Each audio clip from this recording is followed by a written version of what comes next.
All right, everybody, it's 7 o'clock, so let's get this show started. As I mentioned before, my name is Ted Easton. Thank you so much for coming on out to the Normanby Optimist Club All Candidates meeting.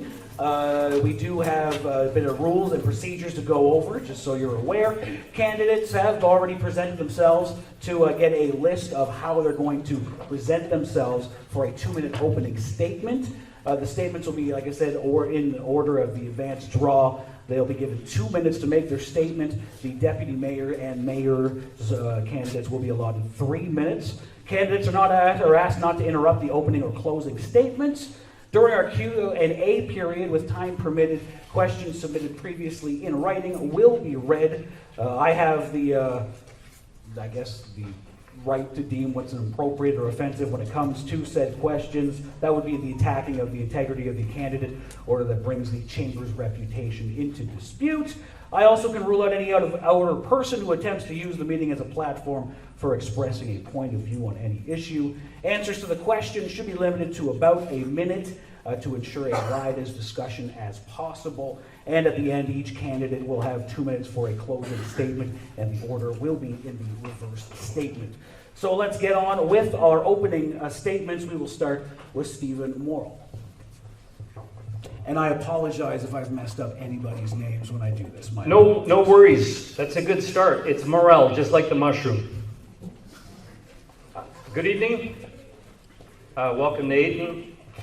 I am Stephen Mayoral, as the card says, and I've been living in West Grey for over 15 years with my wife of 30 years, which means we spent half of our married life together in this beautiful place that we love calling home. Why am I running for council? Fate? Destiny? I grew up in a small town, Parry Sound, across the pond there. My dad was the treasurer and clerk. My mom owned her own business and sat on school boards. And recently my brother, my oldest brother, finished 2 terms of council in Rossland, BC. Yeah, he's a mountain man. And now currently he's running for mayor of Rossland. So I'm running for council to serve the community because I guess it's in my blood. Over the past year, I've chaired the West Grey Economic Development Committee, the advisory board, and we advise council on everything economic development. I've also chaired the Durham BIA, the business improvement area, where we fight to beautify the downtown and to get folks to shop local and support local businesses. I volunteered for many organizations in West Grey and beyond, and what I truly enjoy doing is building community. 30 seconds. I like to actively listen, make sure people are both heard and understood. I like due diligence, efficiency, research, and I like to collaborate. I want to build a strong future, and we're building that future right here tonight. So, right now in this room, if we dream bigger dreams, we can build them together tonight.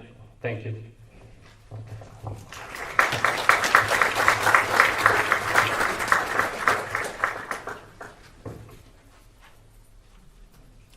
The next to speak, Philomena McDonald.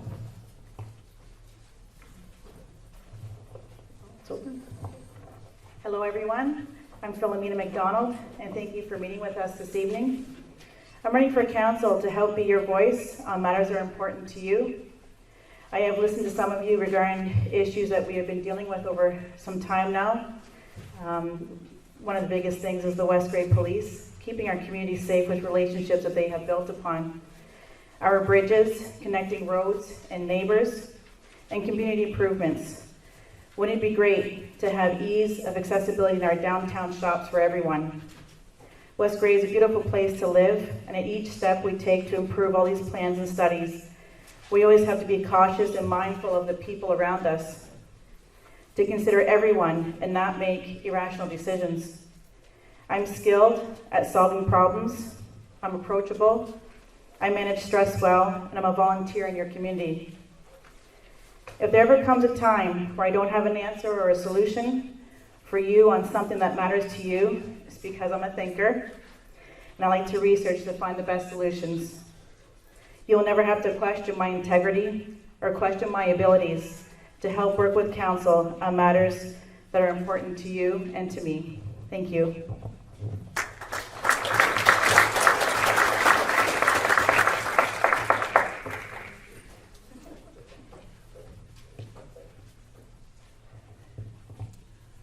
All right, next is Doug Townsend.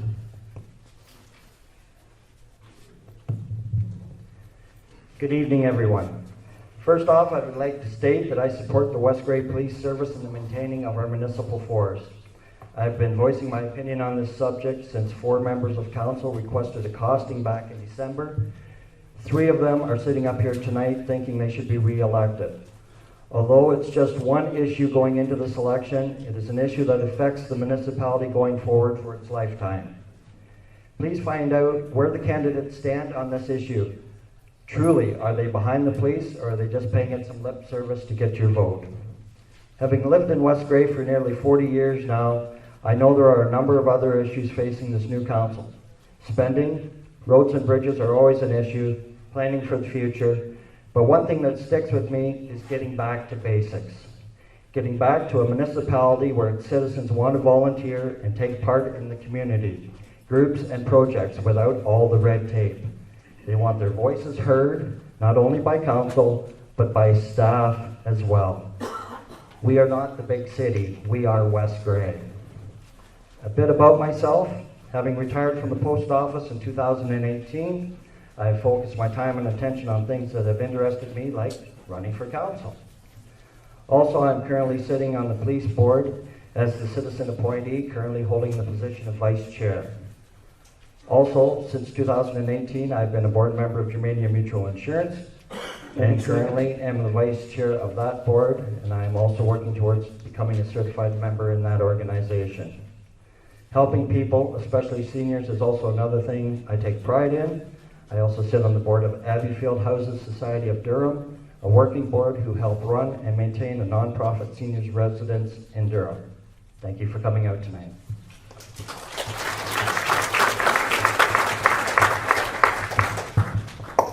Good evening, I'm Rebecca Hergert, and I am a member of council currently.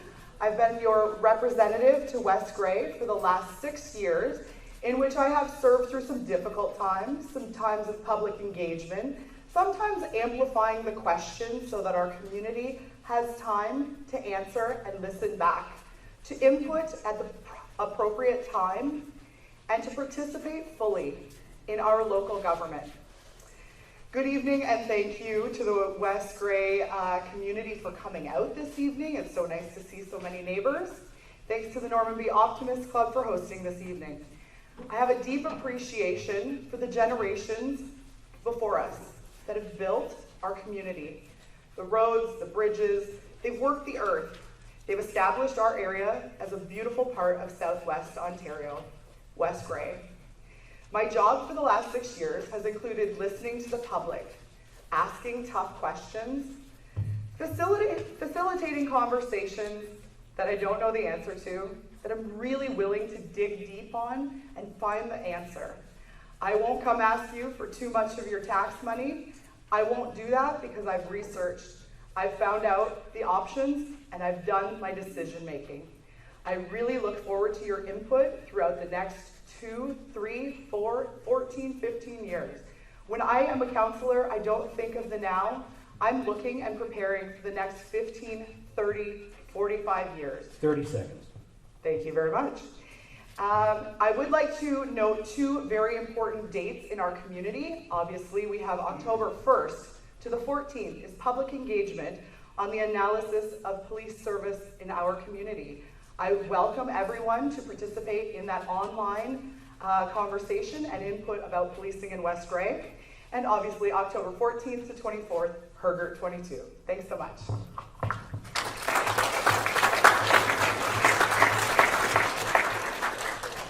Up next, Joyce Noon. Good evening, everyone. I'd like to express my thanks to the Normanby Optimists for hosting tonight's Meet the Candidates meeting, to my constituents and fellow candidates. I'm Joyce Noon, and I'm delighted to be running for councillor for the upcoming election. I've lived in West Grey all my life, born and raised on Landsview Farm in the former Normanby. My husband Jim and I have lived in Ayton for the past 47 years and raised 3 children, now married and been blessed with 7 grandchildren.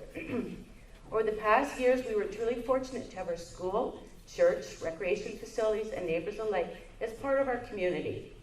We were continually active as parents, whether we were coaching, volunteering, fundraising, or just being a spectator.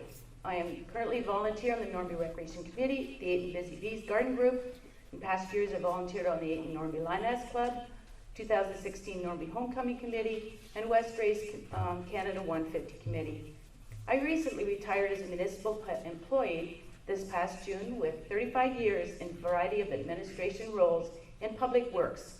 Customer service was a big part of my administration duties, and with public concerns addressed to me, I feel enhancing services would provide solutions.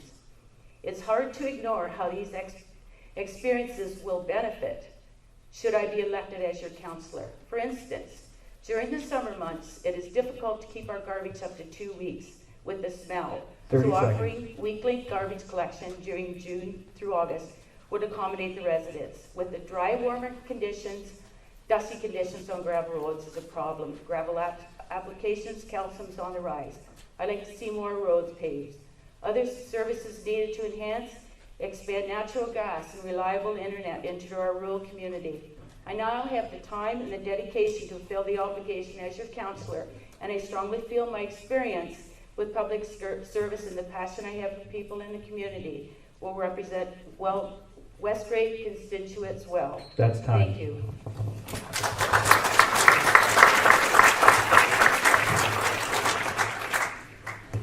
Scott Forrester. Oh, you're already up. I grew up on the dairy farm south of Newstead. I worked my entire working career at Filsinger Organic Foods in Ayton. The past 19 years, I lived in a one-room schoolhouse, the former SS number 1 Normanby. I've been involved in the Newstead Normanby Carrick Agriculture Society for the past 5 years, being president for the past 3. I've been on council subcommittees, the Newstead Recreation Advisory Committee for the past 5, for the past 4 as chairperson, for the past 3 as the craft show chairperson. I've also been on the Garden and Green Space Committee for the past 4, being the chair for the past 2 years. Being on these committees, I've learned how to work with the recording secretary to make agendas, make recommendations to council, delegate workloads, and as chairperson, perform those duties when no one else is available to do so. I have a good working relationship with West Gray staff, council members, and people involved in these committees. Since running in the election in 2018, I have followed council meetings, read agendas, and watched all council meetings online. There are many issues motivating me to run for council. The main 3 issues are infrastructure. 30 seconds. We need roads.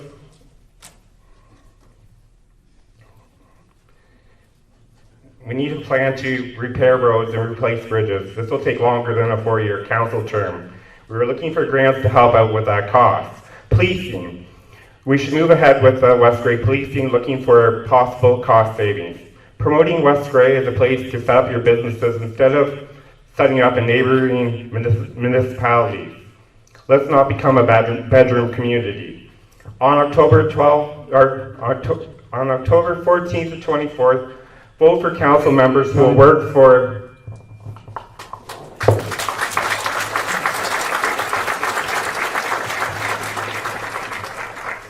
Up next, Yvonne Peltier.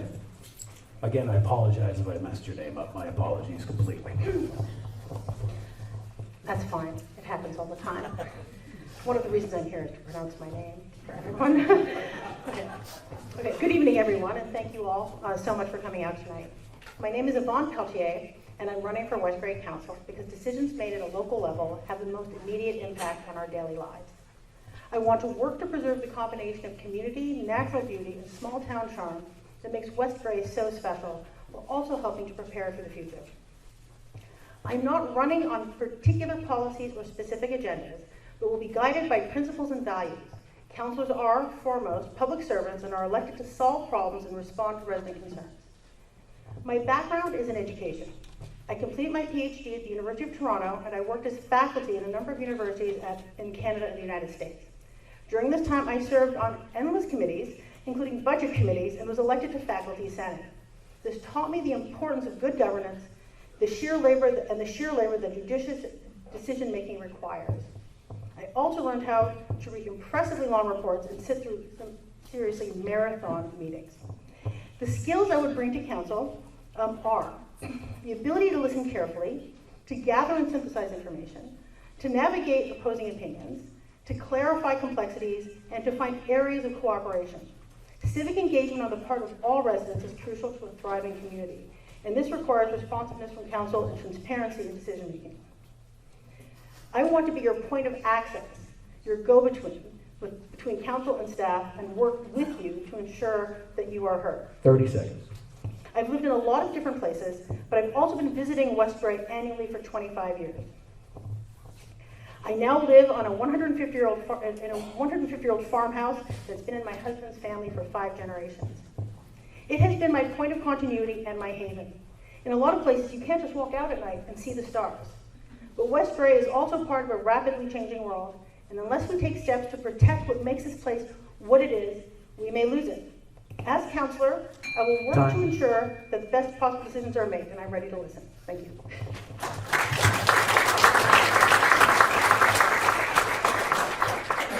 Up next is Doug Hutchinson.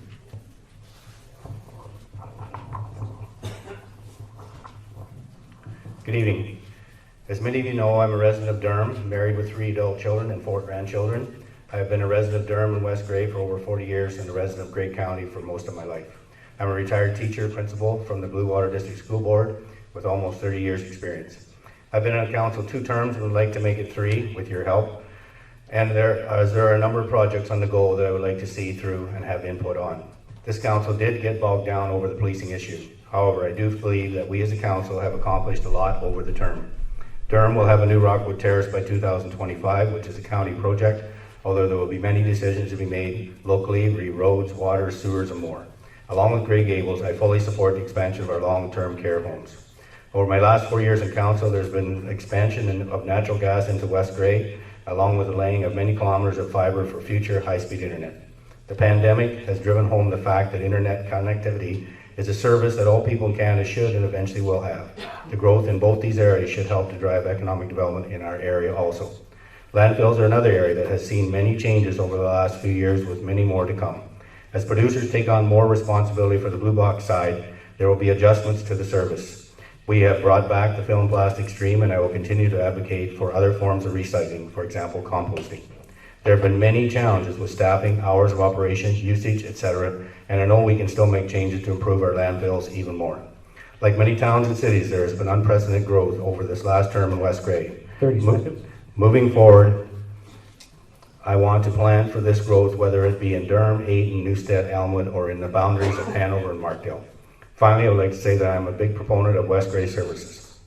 People also say they move to the area because of our hospitals, our schools, our firefighting, and our police service. As a councillor, I will continue to support and fight for the continuation of all these services. I feel they make up who we are as West Grey. I am proud to be a West Grey resident and hope that you will support me in this next term. Vote for Doug Hutchison for council. Thank you. Done.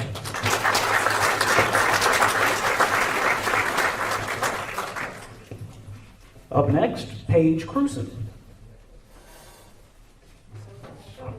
I talk loud, but my easier to hear with a bit of amplification.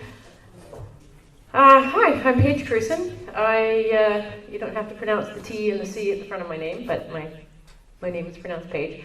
I'm running for council because I had trouble voting in the last election, not the municipal election, because I didn't have anyone that I felt comfortable voting for.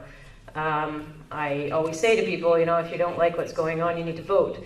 And now I think it's, if you don't like what's going on and you don't like anybody to vote for, you need to run. So I don't say this about our municipal council by any means, but I know for me, I would have liked to have run at the provincial, federal levels, but it's all dominated by parties. And when you are connected to a party, you're stuck with a party platform. And I believe, and I think a lot of people believe, that political parties are now out to serve the party instead of the people they serve. When I was about 11 years old, I grew up without my mother's parents. They both died. And I had a family friend who knew them, who took me on as one of their grandchildren, basically. And I would go and spend my summers with them on their farm. And the gentleman I stayed with was the reeve of the township and eventually the warden for Middlesex County.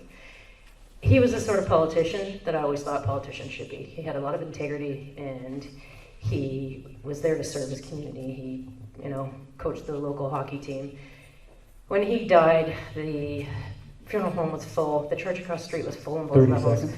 And anyway, he's what I always thought a politician should be. And I'm running for council because of the example that he set for me. I'd like to act on behalf of my community, for the people in my community, and for the best of the community. And I bring some unusual skills to the table that I think would help with council. And I would like to serve the community, essentially. Thank you.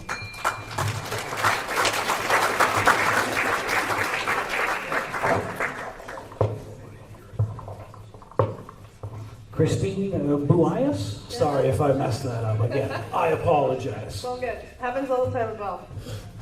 I am Christine Boyas. I was born and raised in West Grey on a farm outside Newstead. I have been a small business owner now in West Grey for almost 20 years. I believe in being fiscally responsible. I know how to make money go far. As a business owner, you get there pretty quick. I also believe that the private sector, specifically small businesses and farmers, are the lifeblood of our communities. There is no public sector without the private sector. If we want our community to do well, the small businesses need less taxes and less regulations. This will keep small businesses in business, and they can hire people as well. I believe it's important to shop local and keep the private sector going strong and not help the big box stores get bigger. I believe government should be limited and decentralized, as when government expands and gets too big, it's hard to bring it back down to size. The government can't give to someone without first taking it from someone else. Smaller government leaves more rights and more money in the people's hands. I stand for faith, family, and freedom. I love West Grey and want to see our community thrive. Thank you.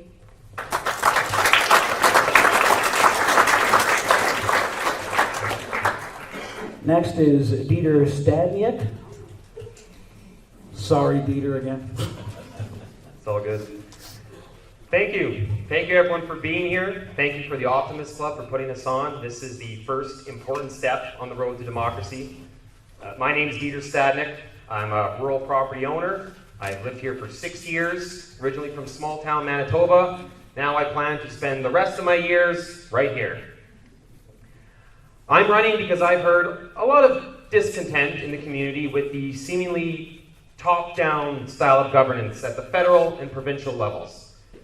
And I look at that and I see, well, the only remedy is to have good, honest, local representation at the municipal level.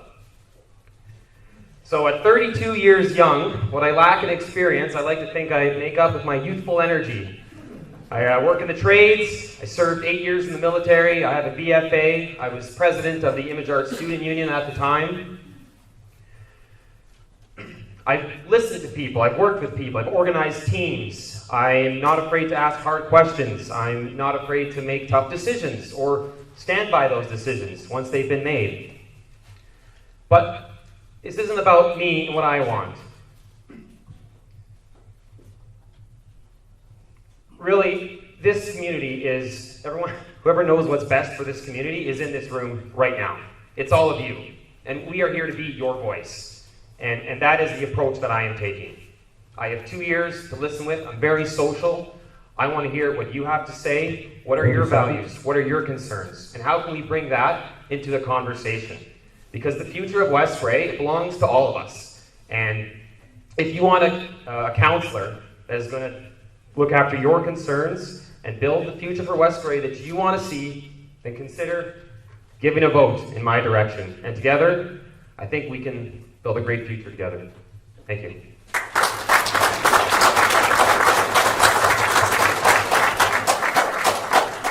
Up next, Jeffrey Shea.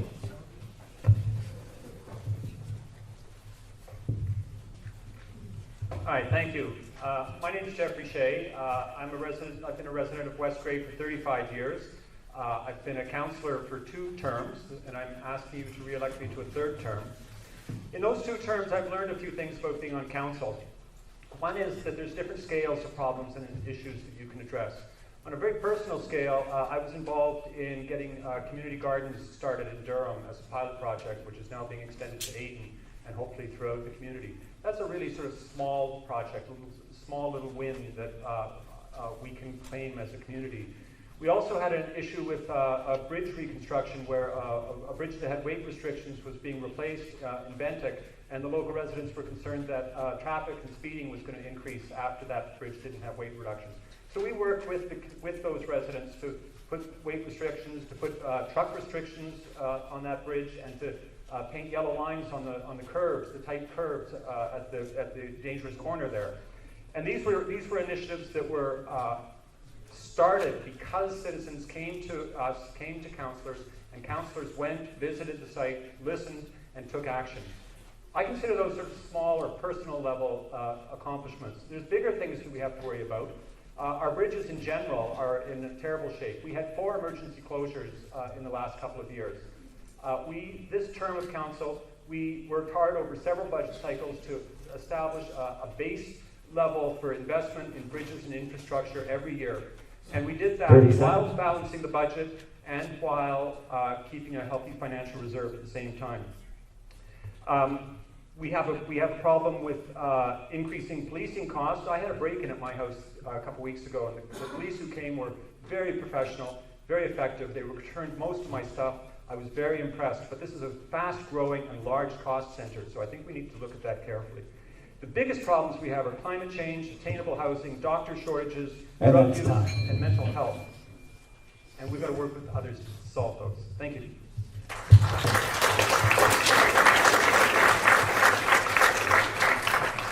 Up next is Heather Wright.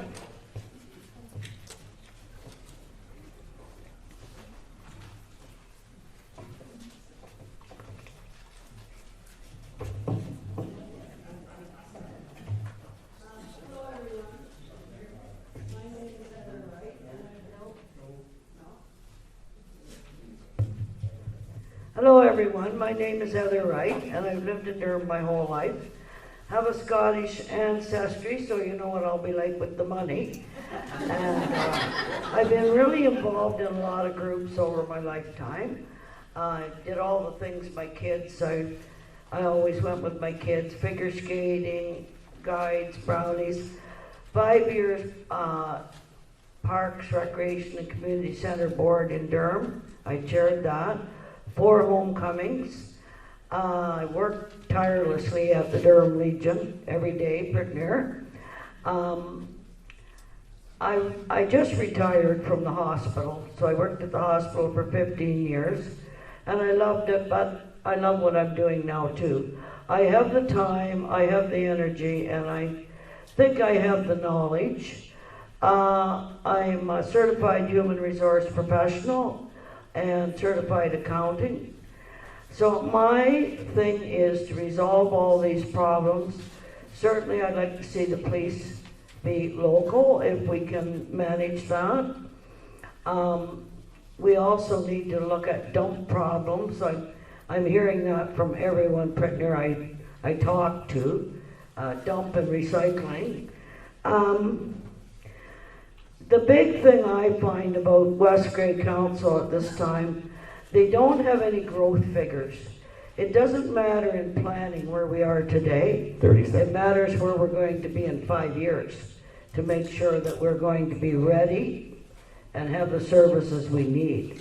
A big problem we have right now, even though they're not on the council table, we have no school bus drivers, very few doctors. So I think we need to reach to the arm's length and work with those people as well. West Grey is the most beautiful place to live. We have something everybody wants, and that's land. We have land. That's time. Is that it?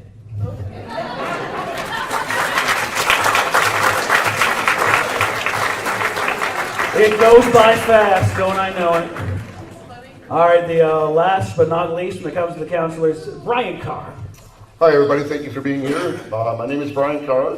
My family and I have lived here in Ayton for the past 18 plus years. We moved here shortly after my retirement from the Canadian Armed Forces, where I served for 21 years, doing 2 United Nations tours and 3 NATO deployments.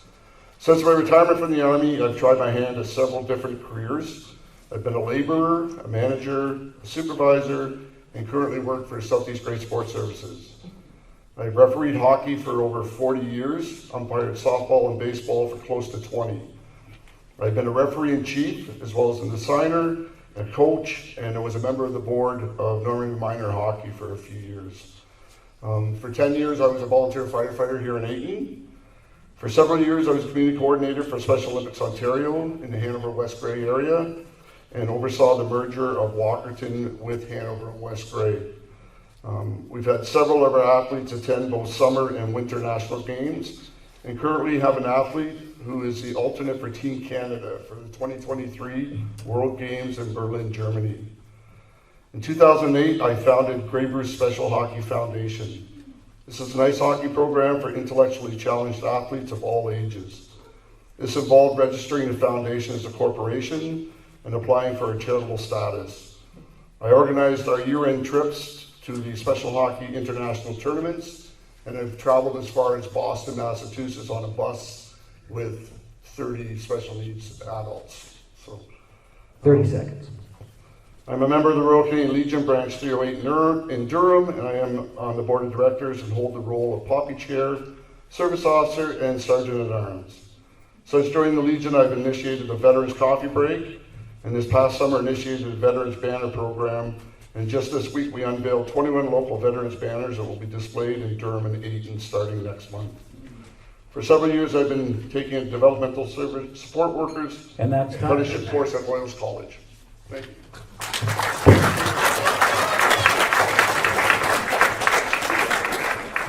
It is now time for the deputy mayor's portion, and just a reminder that deputy mayors and mayors are allotted 3 minutes to make their opening statement. Starting off, Tom Hutchinson. Thank you, Ted, for hosting tonight, or being our referee, as your shirt indicates. Thank you to the Optimist Club for hosting the meeting tonight, and thank you all for attending. My name is Tom Hutchinson. I'm asking for your support to re-elect me as your deputy mayor for the next term. Professionally, I am a president of a successful logistics company based right here in Ayton. I'm the vice president of the West Grey Chamber of Commerce, and I'm also an executive on our West Grey Minor Hockey. I will say it has been an honor and a privilege to serve you in the past 4 years. In my role as deputy mayor, I sit on several boards, commissions, and committees, and they're all listed on the back of the brochure, which I put on every chair. The knowledge and experience I've gained from working in these various committees is a definite asset for the future of West Grey. In the past term, I've supported several enhancements to West Grey, including several new bridges and culverts, bringing natural gas to Newstead, applying better aggregate to our rural roads, winter sidewalk maintenance in our urban areas, the development of the new Rockwood Terrace that is scheduled for the completion in 2026, Doug. It is also I've also supported saving grade gables at the county level. In addition to that, I work very hard with the CIP, Community Improvement Plan, which is to beautify, rejuvenate, and enhance our downtowns. So the list continues, but you can see I have a proven success record. Moving forward, we need to resource funding both options from both the province and federal governments to help us complete the much needed work on our infrastructure, including 25 bridges in West Grey that have heritage designation. We need to work closely and continue to advocate Enbridge and the province to bring natural gas to Ayton and Elmwood. As far as the West Grey Police Service and this OPP costing, I have not supported it since day one, including the $80,000 consultant fees. This should have been presented to the citizens of West Grey before taking this action. The decision should have been made by the community at large and not council. Our police services provide a very proactive approach to ensuring the safety of our community. They are true community partners. And I just want to say the decision to go to OPP or any other service is permanent. We will not get our municipal police services back. Ladies and gentlemen, we have a tremendous workload ahead of us for the next 4 years.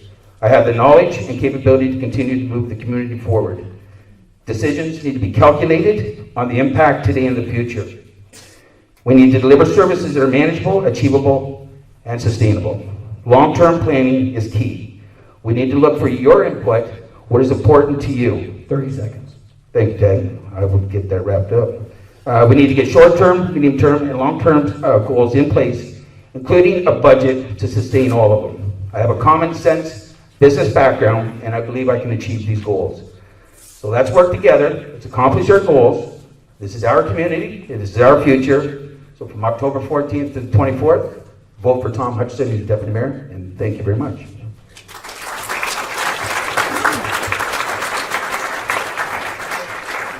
Up next, Butch Neil Addersall.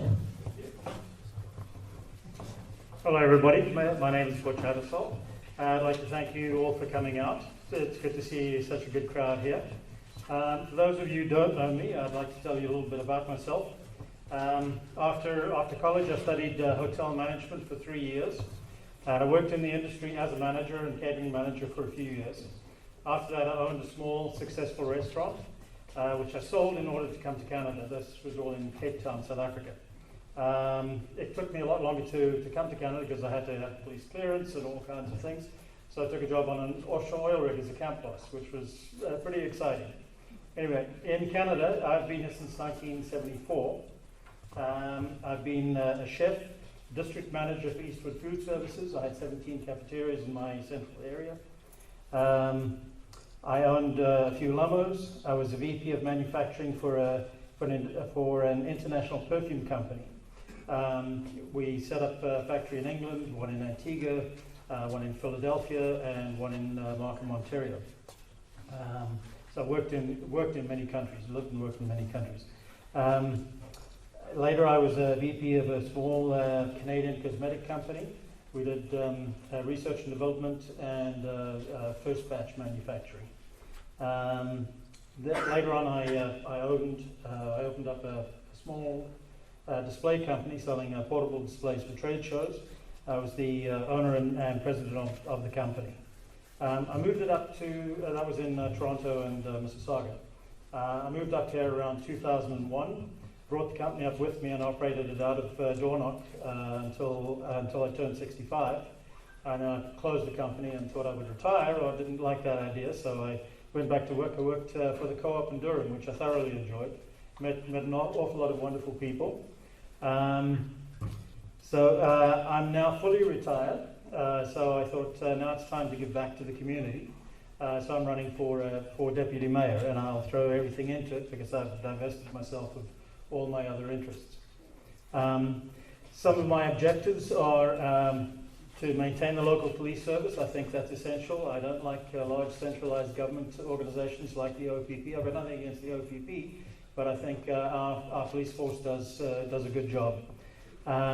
Obviously, I'd like to repair public infrastructure and improve road maintenance. 30 seconds. Okay. Some of my own objectives, I'd like to improve youth opportunities. Apparently, the youth, once they reach the end of school, they all want to go back to Toronto, go down to Toronto or other areas. So I'd like to improve training for them, attract new businesses, and increase tourist traffic. We already have tourist traffic, but I'd like to have businesses here that actually get them to spend their money here. So I'd like to get your support. Thanks very much.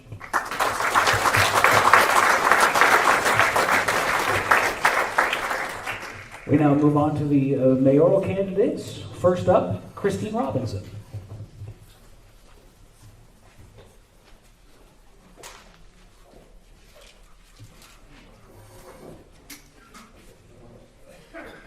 Thank you very much. Can everyone hear?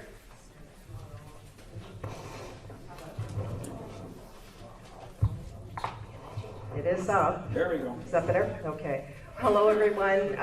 Thank you, Ted, and thank you to the Optimist Club of Normanby Township for hosting this event. My name is Christine Robinson, and I'm running for mayor for another term because I believe West Grey continues to need the experienced leadership, knowledge, and dedication that I provide, and I will continue to work tirelessly for you. I know how government works.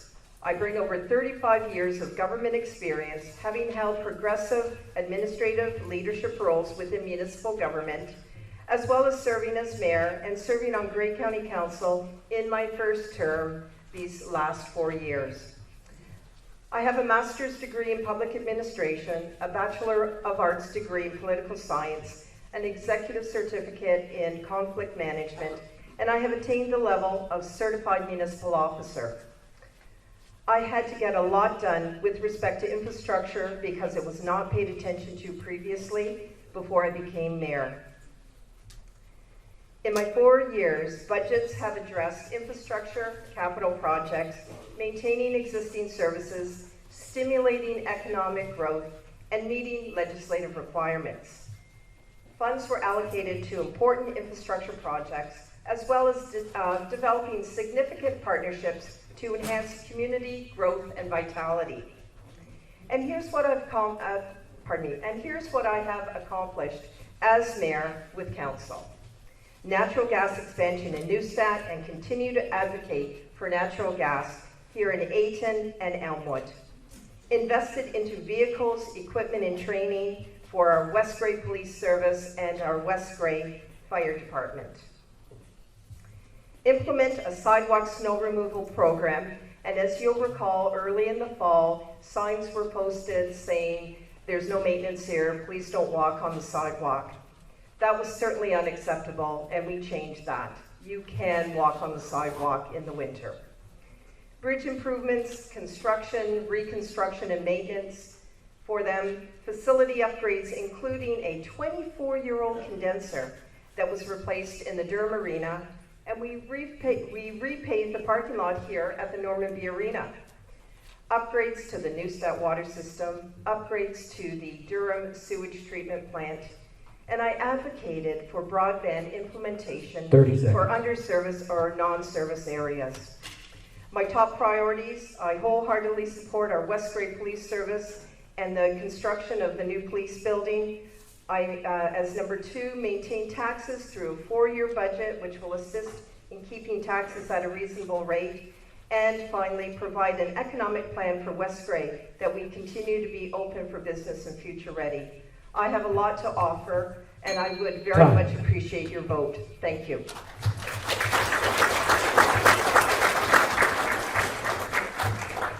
Up next is Stephen Townsend.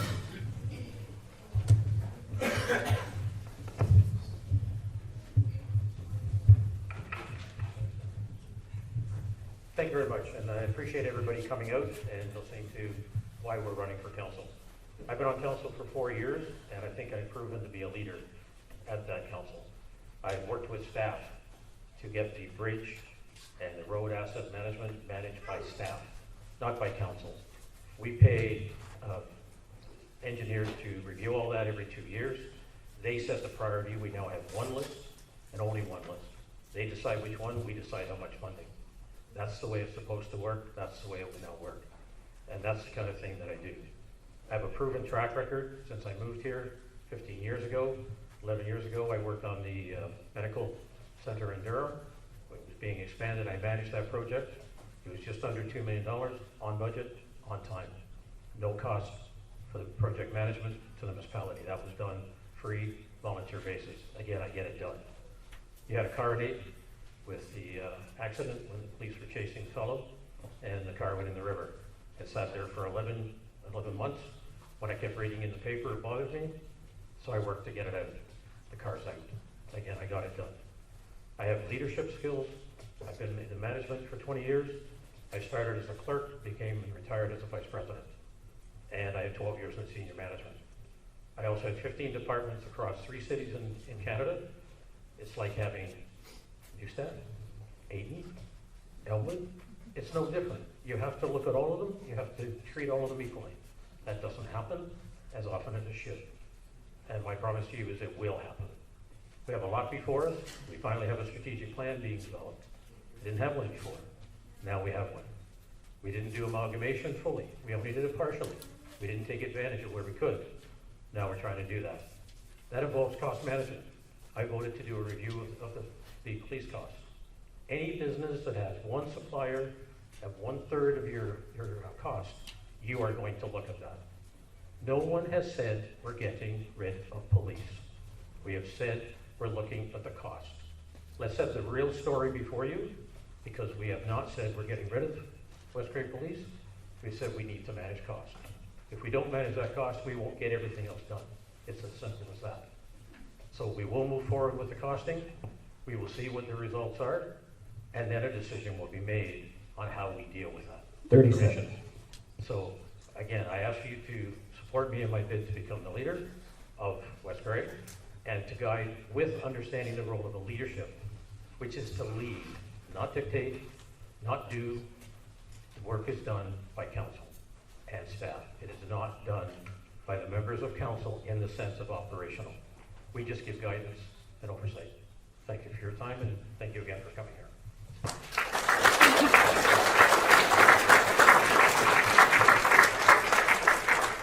And next is Kevin Eccles. Thank you very much for that, Ted, and good evening, everybody. As said, my name is Kevin Eccles, and it's a pleasure to be here this evening at the All Candidates meeting to discuss the important issues facing West Grey in this election, and to help you decide who to support. Many of you know me as being mayor for 12 years of this great community, and my 2 years on council previous to that. I've lived in West Grey my whole life. I've raised my family in West Grey with my wife Joanne. I've worked in West Grey, and I continue to volunteer and give back my time and energy in service to others. In that spirit of service, I am proud to be running for the position of mayor again. Most importantly, because I believe my experience, my leadership, consensus building, and common sense approach are needed again at the council table. I have the foresight, the proven track record, and the passion, and the business sense that will be applied for your benefit. This election, change is not an option. It's a requirement. The past term of council as we have seen, progress lag, controversies boil over, and an inability to make thoughtful and timely decisions, and an overall lack of direction. With the encouragement of many residents across West Grey, I realized that I had no choice to throw my hat back into the ring once more, to bring back things and put them into focus. My record speaks for itself. I'm committed to bring leadership back to the mayor's seat. Refocus on wisely spending your property tax dollars. And finally, budgeting responsibly for long-term future growth of West Grey. I know from my time on council, working with a number of councillors and staff, that we have the duty and the responsibility to get things done with due diligence for the benefit of the community. With the new council, I know we will be able to get West Grey to where it needs to be again. I've loved this community too much to watch from the sidelines, so I'm ready to serve once more as your mayor. Thank you for the opportunity to be here. I humbly ask for your support to restore steady and balanced leadership to your and our municipality. Vote Kevin Eccles in October.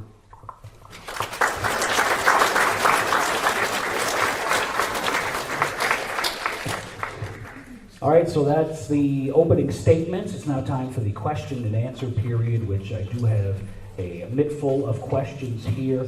Now, as I've mentioned before, I do have the right to rule out any inappropriate, offensive, or derogatory questions that would attack the integrity of the candidates or bring the chamber's reputation into disrepute. Like I would know what that meant anyway. Coming from the guy dressed as a ref, I know. Anyway, a lot of the questions, I'm sure you probably already know, do have to do with community policing. It's pretty much all over the place. It's the only other signs I see besides election signs. So I will, because we only have about a minute for each person to answer, we will give each person, again, that minute to give their thoughts on the community policing situation that we have. I think the easiest way to do it is start at this end of the table and we'll work our way down. If you have thoughts, you go right ahead. We'll have about a minute to answer. Well, I've known the chief for some years now, and I think he's a very good man. I've met an awful lot of the police, just casually, and I think it's a really good force. I think they're doing a great job, and I would like to keep them here for sure, because really I don't think the OPP would serve us as well as they possibly can. They live amongst us. They're part of the community. They're here long term, so they get to know where the crime areas are and everything else. The OPP just wouldn't be able to do that. They wouldn't man it properly. Thank you very much.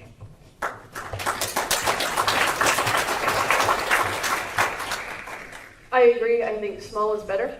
I think eventually down the road, I'd even like to see it go smaller and have the small towns have even a smaller police station. Everybody's got a fire station already. Why couldn't we do smaller police stations? I think down the future, I would love to see that. But right now, I would love to keep the West Grey Police. Like anything, it has to be affordable though. We have to do cost analysis on different avenues. It's nothing personal. It has to be affordable. But like I said, I think smaller is better.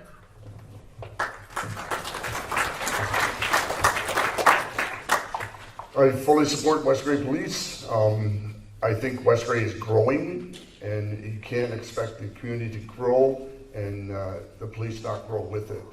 So they have problems. Everybody has problems. Every business has problems, so they have things that need to be fixed. But overall, I think they're doing a great job, and we should support them.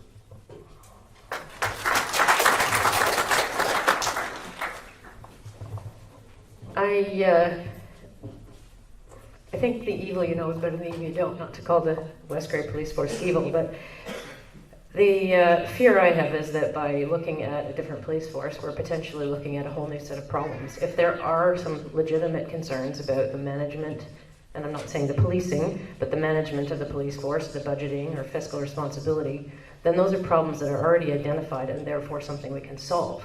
If we throw the baby out with the bathwater and bring in a new police force, we're bringing in a whole new set of problems to discover and then have to solve. You know, I've had personally excellent experiences. I had a vehicle stolen this summer. It was returned within 20 minutes of my phone call to the police station. So, you know, you don't get that kind of service when you're calling somebody from a centralized service. And I know I've called the OPP on the road a few times and they've had no one in the area. There's reports they're short 1,000 officers already. I'd hate to see our officers taken into the OPP force and moved into other communities when they know the people here. So I do support staying, but if there's problems, I think they're certainly worth addressing. I think the question is, do we want community policing? I personally want community policing. If you want community policing, you have to have your community police force. I got no problem, like everybody else says, there's a lot of good OPP officers out there. The structure of OPP is not community policing. I spent 12 years on the Ontario Association of Police Services Board and watched a number of municipalities lose their police service by an undercutting tactics of the OPP costing. And I believe wholeheartedly 100% of those municipalities wish they had their police forces back. Once it's gone, it's gone. The other thing that needs to be identified is the only decision that council has is whether we stay with West Grey Police or OPP. The legislation is very clear. The Police Services Board is the one that sets that, so that council cannot use your police service as a political tool. Done. Thank you.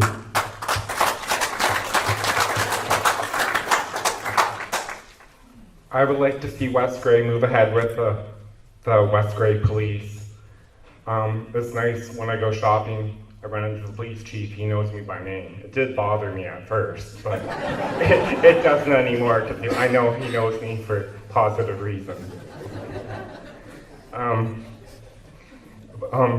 Possibly for savings, maybe we could combine the police and the fire station in Durham.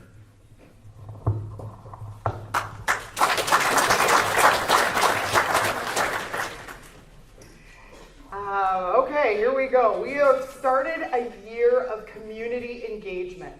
Last December 21st of 2021, when I moved the motion, it was really out of concern for our community that our police budget had been rising at a rate that was unsustainable. We council, West Grey Council, purchased land. We purchased land, and the next 2 years in a row, we have a 7.6% increase to policing alone, and the next year we had another 10.5%. I attended a police service board meeting this week. Next year you can anticipate a 2.6, but stay tuned, it will come before the police services board to make that recommendation to council. This is not something going away. This is an item I've highlighted as an area of concern that needs to be addressed by our community. I've reached out, I've had engagement, I've heard a lot of feedback, I've read every single email. The OPP has a report out. That report identifies 1,000 workers too little. West Grey needs a similar companion report.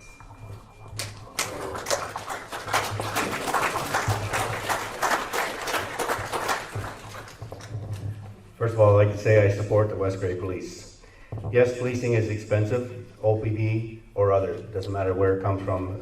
It's not cheap, but put a price on safety is the way I look at it. I don't believe the OPP could come close to the service we have in our community. If you read the Auditor General's report, you get an idea of the issues with OPP and the problems they're having themselves. Our police have done a great job. A lot of our officers are local. I've even taught some of them. I fully support a build of the new police station as we move, as been told by the ministry that ours is not appropriate. So yes, I'm in favor of keeping our West Grey Police. Thank you.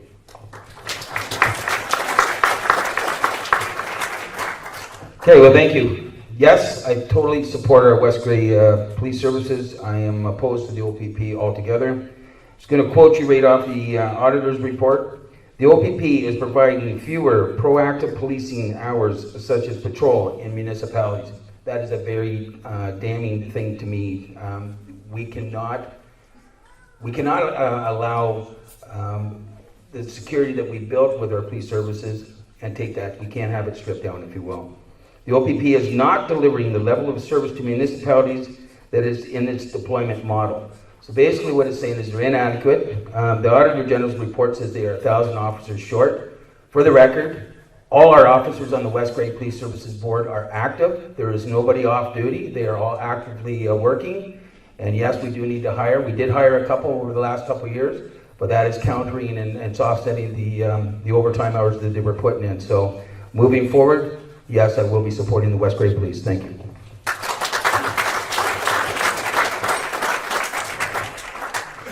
I think everyone in this room knows where I stand with the Save West Grey Police. I started the petition. The petition was really well heard. We had thousands of signatures from people who live here, people who visit here, people who pay taxes here and don't live here. I want to say thank you for everyone who supported that. As we grow, our police services is going to grow. Everything's going up in costs. It's to be expected. Costs are going to go up. But as we work together, we will work on the budget and make it happen. So thank you to the West Grey Police for the services that you've given to us all these years. Thank you.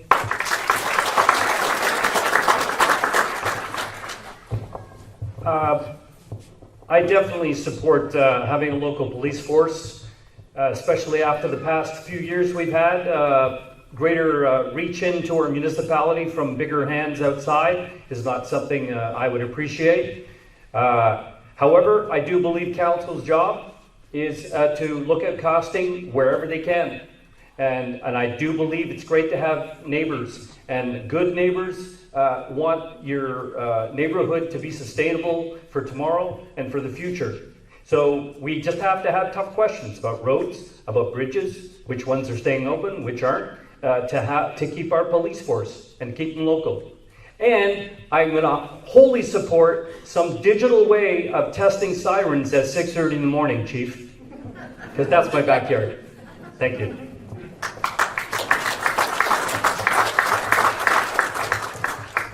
I too support the West Grey Police Services. They are accountable. I see their presence throughout the community. We live on the street to the Normanby School, and I see them at least 3 to 5 times a week, whether they are patrolling or parked to observe traffic violations. I also witness more foot patrol by the officers to ensure the safety of the children are being attended to. They support and are active in the community. They participate in school functions and other community public events. The need for additional offers is essential to accommodate the growth that is relevant with the development of new housing constructed over the past few years.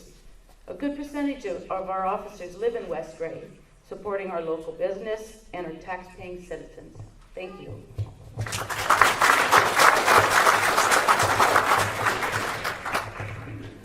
I too support community policing and the West Grey Police. It is truly a positive feature of this area. However, I also support sound fiscal policy and financial management. So I hope that we are able to find a way to bring these two things together and develop a cost-effective solution that will maintain the current level of service. I am not on council yet, so it's easy to make these claims. But I look forward to addressing and looking into this problem and trying to find some way that just meets all the different needs that this community has. Thank you.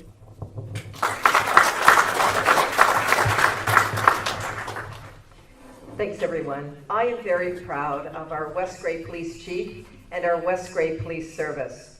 The West Grey Police Service does not need to be replaced. West Grey is fortunate to have a police service that is part of our community fabric and highly invested in our community to provide community policing. Our police service is by far outstanding, an outstanding service in Ontario. The West Grey Police Chief and our police officers have made our community safe. And I just have a few statistics. In 2021, the West Grey Police Service received 4,246 calls for service. This shows that our West Grey Police Service is very busy looking after our community. Calls for service increased 4.5% in 2021 as compared to 2020. By comparison, in 2019, there were 3,684 calls for service. So we can see overall calls are increasing, calls continue to rise, and we need our West Grey Police Service. West Grey Police Service is incredibly valuable. Thank you.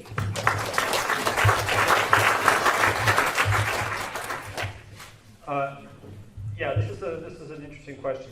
So the cost of policing has gone from $4 million at the beginning of this term of council, from $3 million to $4 million now. So that's a 30% increase. The police service is doing a great job, no question about it. The police board, on the other hand, which is was chaired by Mayor Christine Robinson and by member Doug Townsend, has vehemently resisted having any discussion with council about trying to control those costs. Boxing council into a corner, I'm afraid. We are looking at a $10 to $13 million building that we're going to build very soon, and it's going to have a 30-year mortgage on it. So the question that I wanted to ask is, are we going to have West Grey Police for the next 30 years? I know we're probably going to have West Grey Police for the next 4 years, or the next 8 years. That's clear. The community loves the West Grey Police. I've talked to people in the community. There's nobody who has anything bad to say about them. But are they going to be here for 30 years? I'm not entirely certain. We have to ask the questions, do the survey, and then make the decision after we've talked to the citizens. Thank you.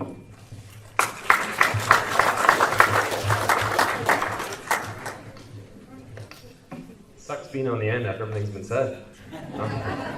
But what I will say, community policing is great.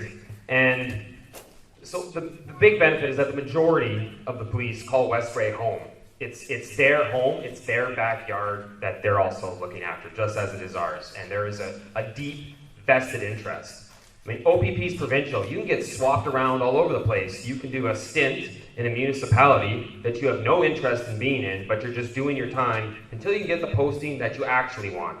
So you can end up with this situation where you have almost a revolving door of police officers, and a lot of that knowledge and understanding of the community doesn't always get passed over, and it just doesn't quite carry through with the same thread that you might find with a continuous local police force. So that's something to consider, because their numbers should be costed, but we really have to look at the value and level of service is more than an itemized list, but all the things that make our community great, and how do we put a dollar on that? What is that worth to us? And that's what we have to discuss. Time.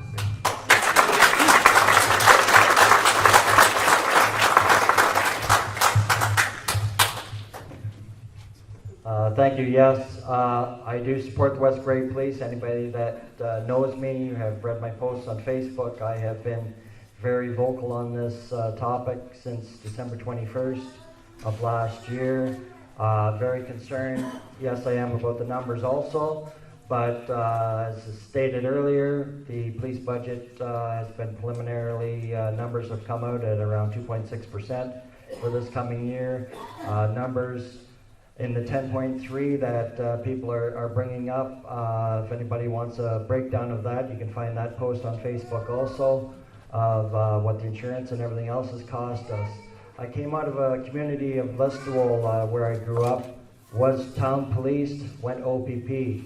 Every time I run into their representatives at the police Zone 5 conferences, they're always saying to me, because they know me, because I grew up down there, they keep saying, keep fighting for your local police, because once you lose it, you don't realize what you've lost. That's time.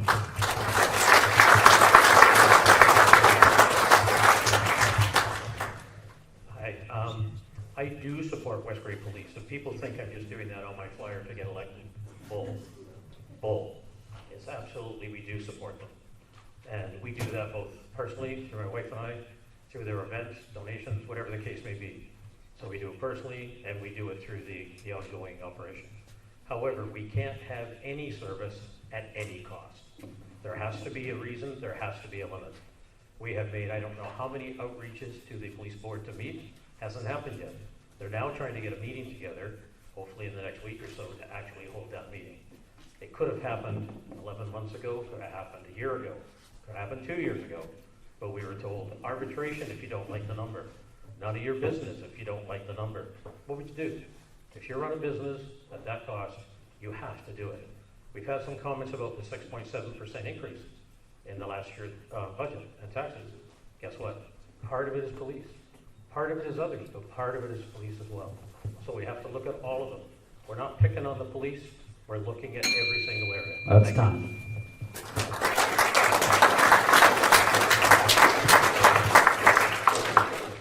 I do support the West Grey Police. Just the money, I agree, has to be looked at. One thing that has happened, and people don't realize, but working at the hospital, I worked with the guys a lot there, and the mental health issues are really on the rise.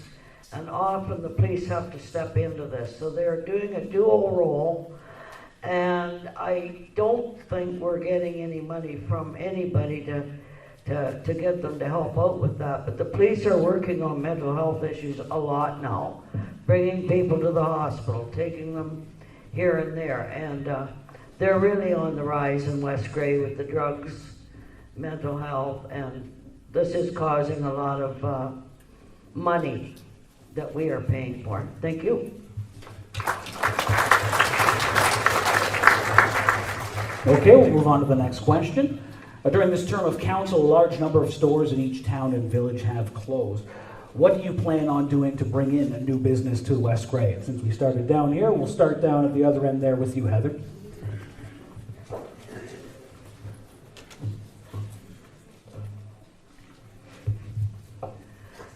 What I'd love to see, the type of business come to West Grey, it's going to have to be specialty businesses because, well, that's just the way it is.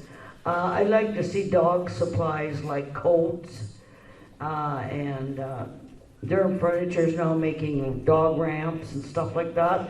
So I'd like to see a nice little store. Everybody loves their dog, eh? And they like to buy for that little puppy.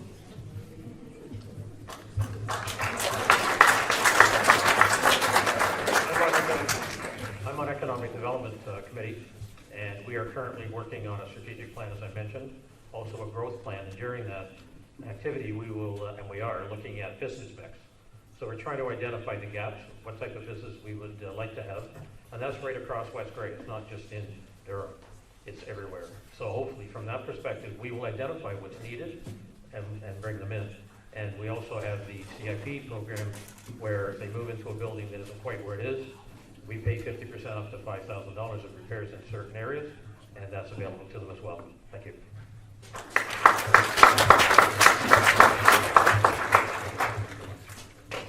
I definitely think we should keep the CIP program going. That was part of the thing that was started in economic development when I was on that committee when it first, after the last election. And it's a program that works well. We should use it also to attract business. The other thing though we need to do is to work with the county so that the building owners that have the vacant storefronts don't get a tax break for not having anything in that storefront.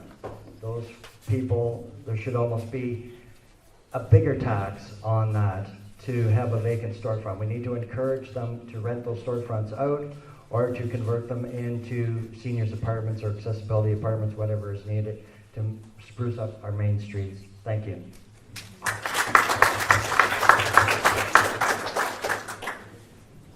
Well, I suppose part of this is a bit of a bigger question, but creating an environment that businesses want to come and thrive in. When I was on the Chamber of Commerce in 2017, we discussed we get all this traffic on Highway 6. It gets ice, beer, gas, and drives right through. Tons of traffic. We need to give people a reason to stop, and something like as simple as a cute farmer's market on a Friday that people would stop into and get out of their vehicles and walk around. It's not just then supporting the Durham businesses, but people who experience these towns, they think about moving them themselves. Like there's this big outflux from the city, so we should be attracting that and make it a place that people stop, get out, walk around, experience West Grey, and think to themselves, yes, I could set up my family and my business in this area. And that's the kind of environment that I would like to cultivate. Thank you.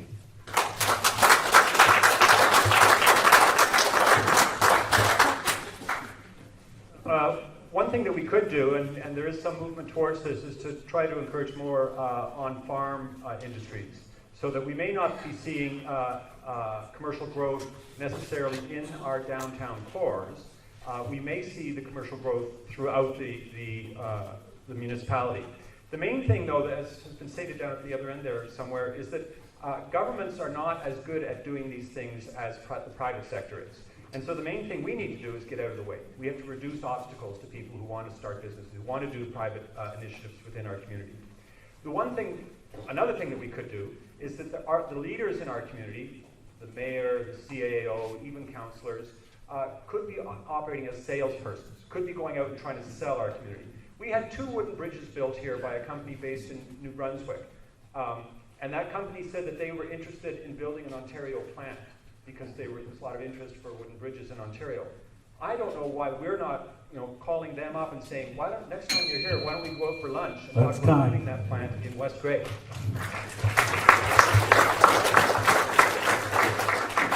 So we have a lot going on in West Grey in terms of our growth and development. And we've really seen the improvement in terms of our downtown cores. Whether we're talking about Ayton, Neustadt, Elmwood, our downtown cores are thriving in terms of new business. But let's not forget, we also need to maintain our existing businesses. And one of the pleasures that I had since 2019 was attending the various businesses and celebrating their milestones. Whether they've been in business for 5 years, 10 or 15, that was recognized and celebrated. And it was communicated that West Grey Council was incredibly proud of their contribution to our economic vitality. It's not only about maintaining business, but it certainly is about attracting businesses too. And we work hand in hand with Grey County, and we work hand in hand with our West Grey Chamber of Commerce, BIA. Have you been to Neustadt downtown core lately and done some shopping, shop local? Have you hung around in Ayton? There's quite a bit here, and in Durham. I'm excited. I will continue to work. Thank you.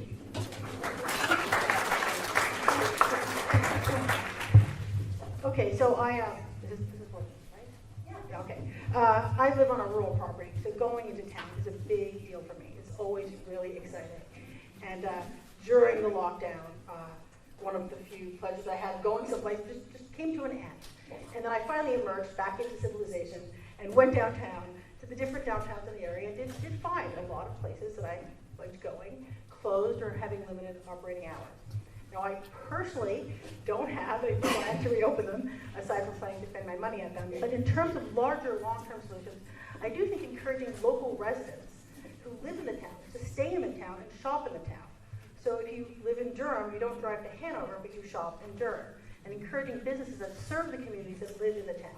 Those of us who live outside of town, we have to make our choices. But if you live in town, there are certainly more ways of encouraging you to stay. And that would also, encourage some climate incentives in that you're not commuting, you're not driving a car. You get to go around the corner. Something that I really miss being able to do is just leaving your house and just going someplace. That's time. Thank you.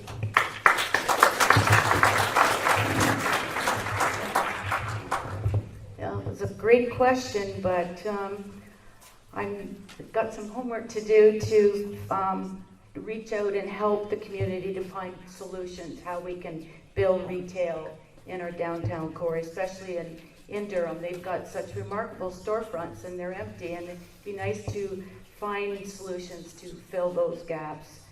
I concur with what Mr. Jeffrey had to say about reaching out. We are a very prosperous farming community. Maybe we could set up more vendors and farmers markets and see what they can invest to bring into the community for fresh produce or whatever. But yeah, I'll try to find more solutions for you in future. Thank you.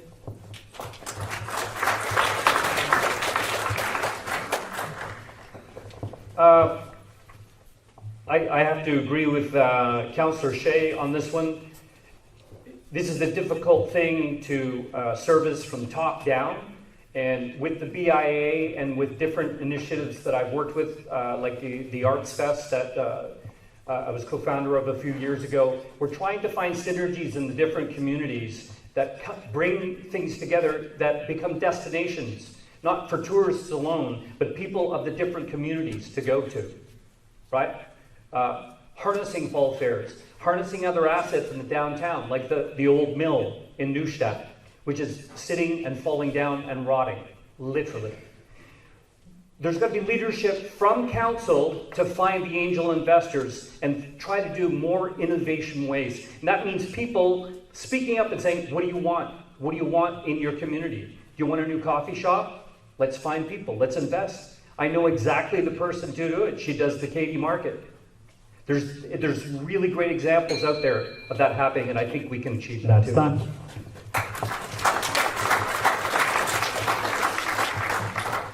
So the question is attracting new businesses to our area. I think one of the things that we need to start at is cleaning up the downtown, Durham and Elmwood specifically. We need to look at wheelchair accessibility. It's got to be accessible for everyone in our communities. We need to increase signage, and I agree, no vacant storefronts. I manage one of your biggest assets, which is the Saugeen Municipal Airport. In the past 2 years, I've run a business, hangar builds, flight schools, and a restaurant. We need to work together and find ways to, again, make sure we don't have those empty storefronts. People drive through town, it's not a good look. We're growing by building so many new beautiful homes in our towns. We need to have something to offer them, and we do have some beautiful downtown core to work with. Thank you very much.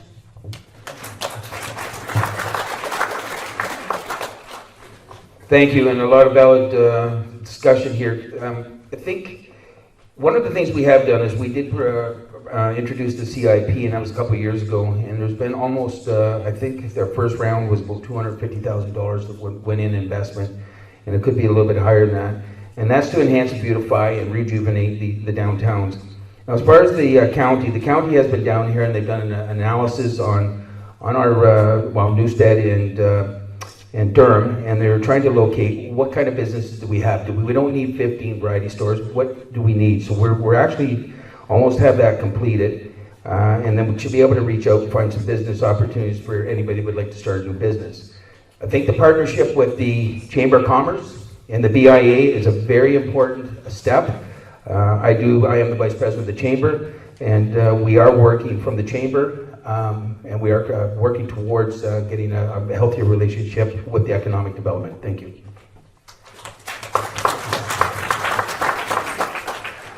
Sitting close to Tom here, I think he stole some of my material. But anyways, business in a small town is a challenge. We all know that. There needs to be unique because they obviously can't compete with the big box stores. I do believe that residential growth will drive some of our commercial growth in the future. We have an economic development strat plan, which we're working on, which will give direction, and we're working with the county on that. Newstead has some new business owners, and that definitely helps when you have sometimes new owners come in who are keen and want to see things happen. So we're helping to, hopefully, to promote something there. We do need to work with our BIA and the chambers to support growth and programs to get people into town. It's a challenge, but I believe we're moving in the right direction. I'd like to thank some of our local contractors who have helped us really help to spruce up our downtown cores and to buy some businesses and run some businesses in some case. So thank you very much to them. Thank you. Okay, I have a lengthy list. I've never served on economic development. However, I feel like I know what I want when I go shopping. Some of the items that we need in our community are really shoe stores, buying coats, things that change seasonally. I also believe there's a mandatory coordinated effort that needs to happen between the BIA, the Chamber, and Economic Development at Grey County, as well as our local tier. In identifying those needs, I hope that there is some entrepreneurial spirit even in this room. This next week, there's women of Wellington and Saugeen area that have an event, a meet and greet and get together, hear about other women in business. And I would like to invite everybody to Newstat to have that event and listen to community entrepreneurs that have started, have struggled, have figured the way. And if there's anyone in this room that needs help navigating council or navigating a staff or a department, please inquire and I'll try and connect the dots so that we can make this place beautiful. I do appreciate we have some contract people in the room. That's time. Good private partnership on the community improvement plan. West Grey has two subcommittees that deal with this issue, Economic Development and the Garden and Green Space Committee. They bring a lot of good ideas, but unfortunately, once they get to council, they don't seem to go anywhere. So hopefully, council starts listening to these committees.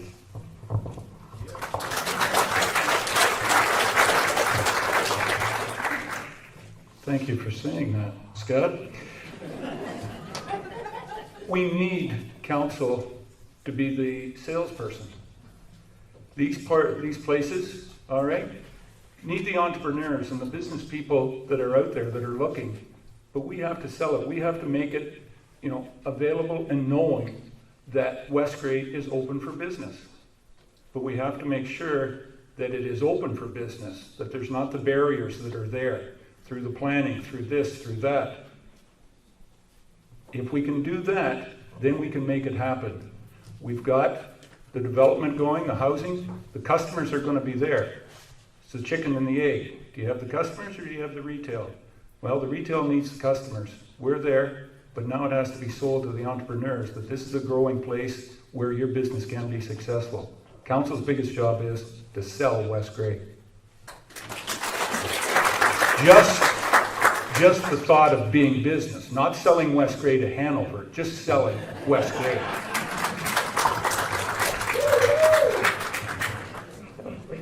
We're getting that now, are we? Okay. This is a big question for 1 minute, but I think there needs to be, I think our big problem, one of them, is that we don't have young people who are able to work in the community because they can't afford to live in the community anymore. So I think that's something we need to address, and I hope we'll come to that question next. But I'm really supportive of the Friday night market idea. I think that's brilliant. We have huge amounts of traffic coming through here every weekend on Friday afternoons and Sunday afternoons, and there's nothing to capture any of the revenue coming in through that or to make people stop and say, hey, Durham's a pretty cool place. My parents relocated to Wingham because my dad drove through it over and over and over again and fell in love with the place because he stopped there all the time. I think we need bylaws to discourage empty commercial spaces. I also agree with that. I think we really need to start promoting agritourism. I mean, what are we? We're a community largely of farms and farmers. Why are we not taking advantage of that? I think we needed to fight harder for our local businesses during lockdowns. Why was the local business shut and the billionaire-owned Dollarama next to it open? Why was Albemarle open? Thank you. Everybody's pretty well said everything that needs to be said. It's not my area of expertise, so I would strongly work with the organizations that have those people, such as the BIA or the Chamber of Commerce, work with them, and council's job is to support those organizations. So if they come up with the ideas and we're on council, we can try and support those ideas to bring in new business.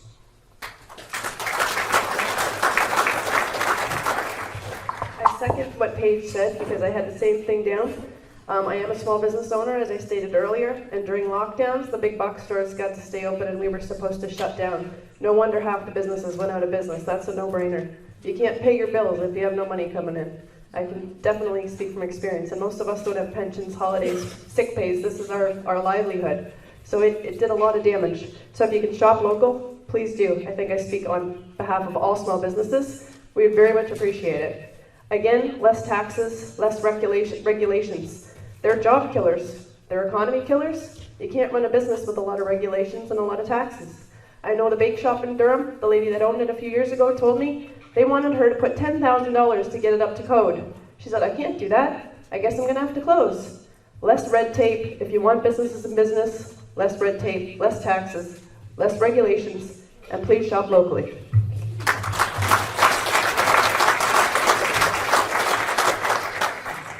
Well, a lot of what I wanted to say has already been said. I agree with you, Dieter. It's tough big down the end. Okay, I'd like to use Elora as an example. When I first started going to Elora, there was hardly anything there. Somebody came in and rejuvenated the town, encouraged restaurants, and now that place is so busy on weekends, and every store there is making money. So we could use that as an example. We have to work with potential new businesses and don't put up all the red tape and that sort of thing. Encourage them. That's about it. Thank you. Okay, thank you so much. Okay, in the interest of time, because if we stayed here and did this the way I just set it up, we'd be here till next Friday. What I'm going to do is I'm going to read out the question. If you want to answer it, raise your hand, and I will choose, and we'll go from there. Still 1 minute to answer all that stuff, okay? But let's just see if this can kind of speed things up. The next question I have here is, we've seen a lot of it in the news, especially with the hurricanes. What are your plans to address climate change here at the local level? Joyce, I saw your hand up there first. You go ahead.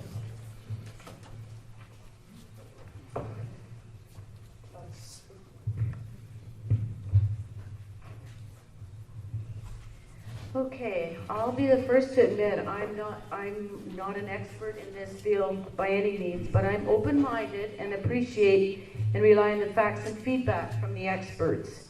The costs associated with finding solutions are big, bigger than a municipal level of government can provide from a tax base. I feel the upper tiers in government provide the necessary studies required to accommodate change from the current climate conditions.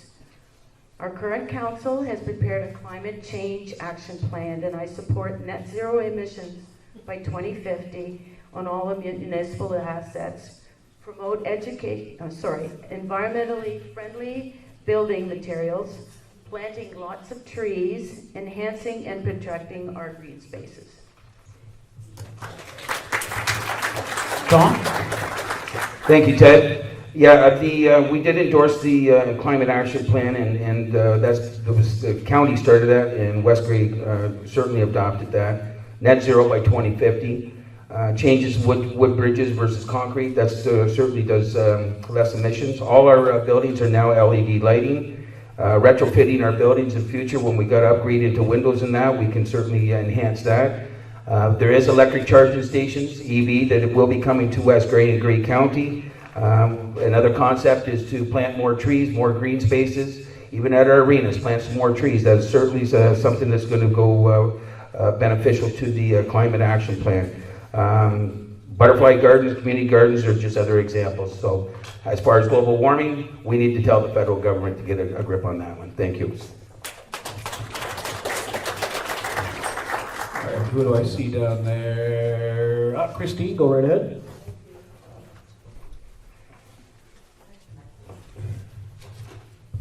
Thanks very much. I do want to say that West Grey Council does have a climate action plan, and it's absolutely necessary because we need to reduce emissions. We also need to have a smaller carbon footprint, It's absolutely necessary for that. And it's also important to have this plan because if we are applying for any grant, to see a climate action plan associated with your municipality is essential, in my opinion. So by having a West Grey action plan, I think we've really put a step forward. I want to read this part, which is really resonating with me. Climate change is critical. Climate change is a critical global problem that requires urgent action. In just one generation, we've seen the effects in Grey County through increased flooding, extreme heat, snowstorms, and other severe weather events. Our community is projected to grow, and with that means more people, more emissions producing actions, and the potential for increasing climate change impacts. Thank you. Did I see Jeffrey there? Yep. Thank you. Yes, I serve on West Grey's Climate Change Advisory Committee along with Councillor Hamilton, who's not running for council. That's why she's not here currently. Fighting and adapting for climate change is going to take effort from all levels of government. Some candidates here are going to tell you that it's too big for West Grey to do and that it should be handled by the federal and provincial governments. The federal and provincial governments will only act if they see pressure from the citizenry. And demonstrating activity at the municipal level is the sort of pressure that causes them to take action. Our committee, the Climate Change Committee, has recently reviewed the official plan, which is up for its 5-year review cycle. And the Climate Change Committee provided a significant number of recommendations so that that plan will be devised in such a way that it will encourage reduced carbon footprint in all development in West Grey over the next span that plan is going to cover. So citizen input through the council is having concrete impact on the future of That's time, Jeffrey. in our community. Is that Doug?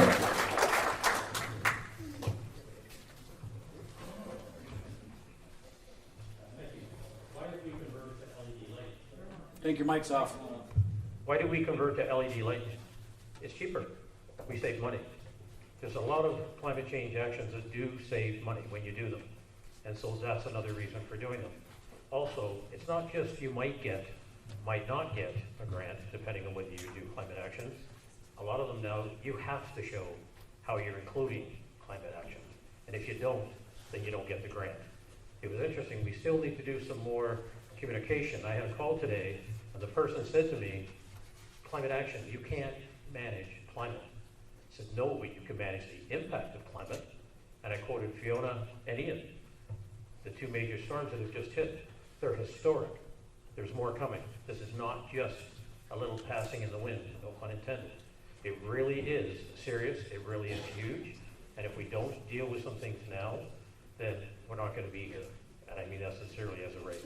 When you look at what the jungles are taking out in South America, isn't it strange? When they really started cutting, that's when the real problem started. Thank you. That's time. Go ahead, Dieter. Is that Dieter? Yeah. I do think it's a little much to ask the taxpayers of West Grey to change the weather in Newfoundland. If you look at a GIS of the aerials of this area, what do you see? You see lush forests, you see beautiful rivers, you see farmland. So I think it's pretty simple what our role is, not clear-cut our forests, not pollute our rivers, and not tax farmers for their fertilizers that they use to feed our community. And I would leave it at that. Thank you.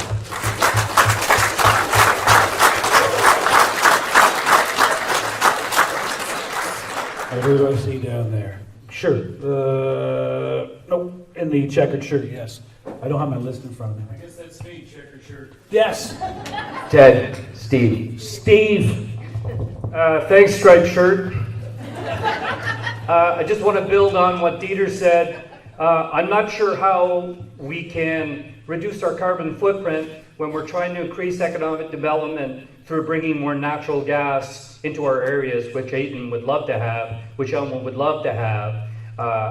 And at the same time, we're all paying more and more money for green energy from a lovely Hydro One and Bruce Power. We have to think smarter about this and stop calling crisis of everything that happens.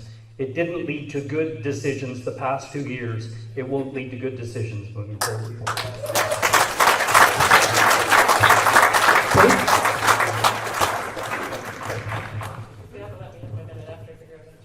Is it on? Don't worry, I won't turn it on until you start speaking. There are ways, actually, that we can. There's a lot of federal grants out there for infrastructure, and a lot of them are available, particularly if hundreds of billions of dollars for infrastructure. And a lot of that is available if you have a plan and you apply for the grant. And some of those grants can be used for housing. NRCan has been running for 20 years. We can get our citizens to apply. It doesn't have to be the municipality to apply. If you improve your house in a way that reduces your energy load, you can get government money from the federal government. They will write you a check to increase the water tightness of your building or the air tightness of your windows, for example. There's composting, there's methane, there's electrical vehicle charging, there's landfill diversion, all of these things. So we actually can recycle our plastic bags and that sort of film plastic if you clean it and take it to the dump. Who knows that and who does that? If we made that convenient for people, the cost would probably be offset by the cost for landfill. So there are things we can do at a community level, and they can actually improve our economic development. Thank you. I think that, Doug, did you have your hand up back down there?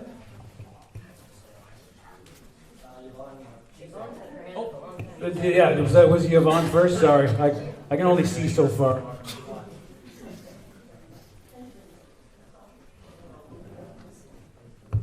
It's on. It's on? Yes, thank you. Okay, so I have to say I've been quite impressed with the efforts Westbury has made to be climate active. And it's one of the reasons I wanted to run, is because I really do support those initiatives and the fact that climate is a major factor in municipal decisions.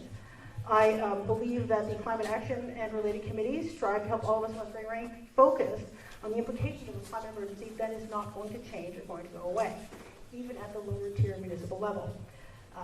We may be limited in what we can do, but that doesn't mean we can't do anything. And one of the things I would like to do is explore the things we can undertake as individuals, as neighbors, as members of the municipality, and also how we can interconnect with other municipalities. How much time do I have? Do I know what time doing math? Sorry. I just want to say that I attended an all candidates meeting in Northern Bruce, and they made this the central issue, and they mentioned Westbury as a model, which really kind of made me proud to be from here. As it's a community that is really focusing on these issues at this level. Time.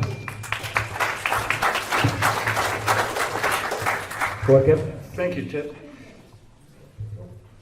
It's what I mentioned earlier. It's the property tax dollars. What are the property tax dollars for? And where do we want to spend them? And we want to spend them here, I just heard. Exactly.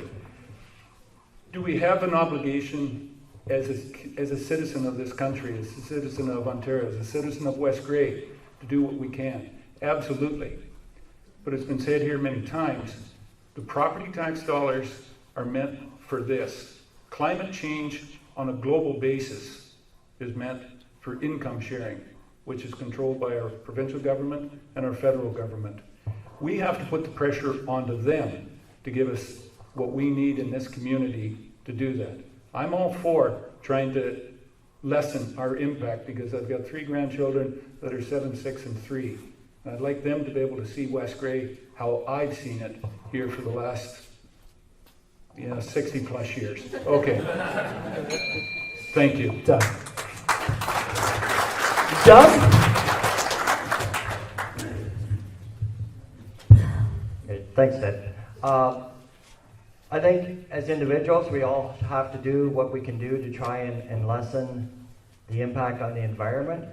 But I think from a municipal standpoint, it should be run at the county level, because then if all municipalities then fall under the county level, they have more clout, they have more buying power, they have more opportunity to get grants, and we're all pulling the rope in the same direction, as opposed to every municipality in Grey County doing their own thing and fighting against each other to solve this problem that needs to be solved. Thank you. Christine, if you want to go? Sure. I'm going to put a little different spin on. If you cut carbon in half, you'd have worldwide famine. If you cut it down to 1%, only fungus would survive. With most carbons, plants grow more vigorously. I know farmers that I've talked to that pay carbon tax and then have the air too clean that the soil gets depleted, and they have to buy fertilizer which has sulfur, a form of carbon, and put it back into the soil to replenish it. So they're getting burnt on both ends. Carbon tax, in my opinion, is a cash grab. I'm not willing to blow up our economy based on the science. I'd rather follow the money than the science.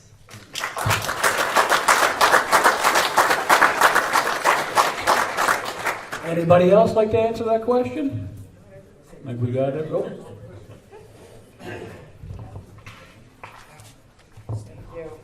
Okay, climate change, West Grey. We have prepared, we have actually done some consultation on having wooden bridges used more frequently in West Grey. It's an asset that we have here. We have lots of timber.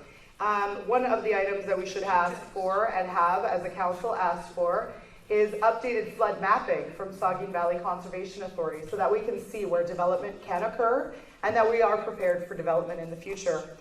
FCM funding is the Federation of Canadian Municipalities. I'm always advocating to the province and to the feds through council, with council's consideration of these matters of when we can ask for a grant and how will it impact. If we take the grant money, how can we leverage that to do more than just what the grant provides? How can we endeavor to have the pilot project go for a good while? I also know that farmers know their land best and they take care of their land. So I think in our community, making sure that we have the local grassroots voice in our ear at every moment when they're planting and harvesting will be climate change locally.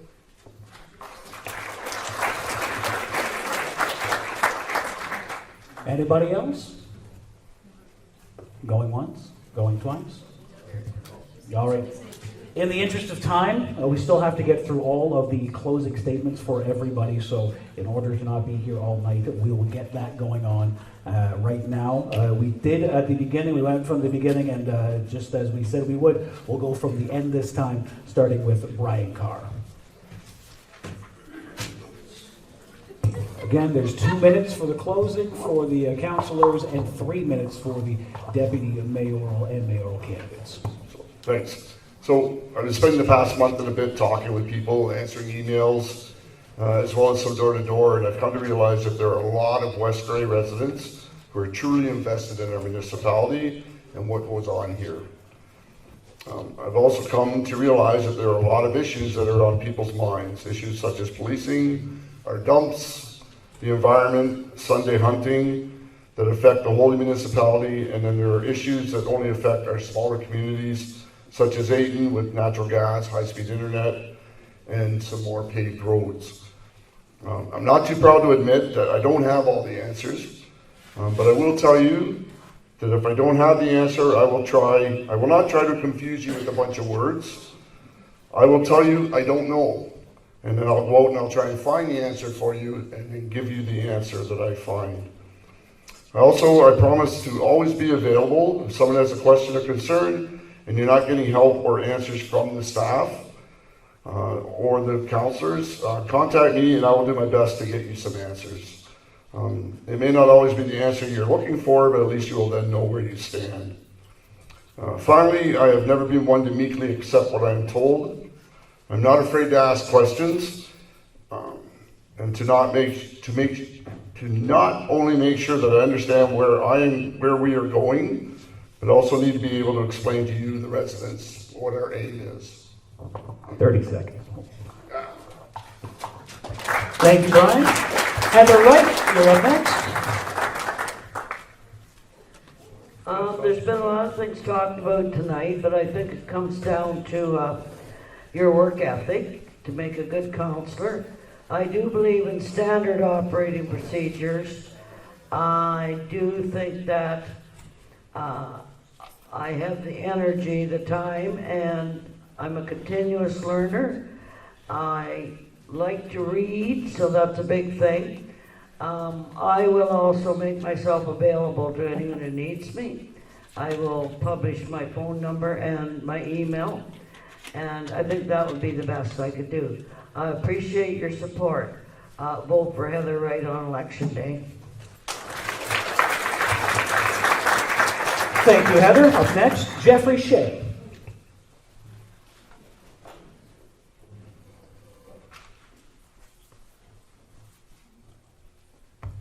Thank you. So as a current councillor, I work hard, I'm respectful of my colleagues, and I take responsibility. In council meetings and on the street, I listen to people who might have better ideas than me and remain open to persuasion. It's for that reason that I think we should take no decision on the police issue until we've done a public consultation and a public survey, and then act depending on the ways that the population has instructed us.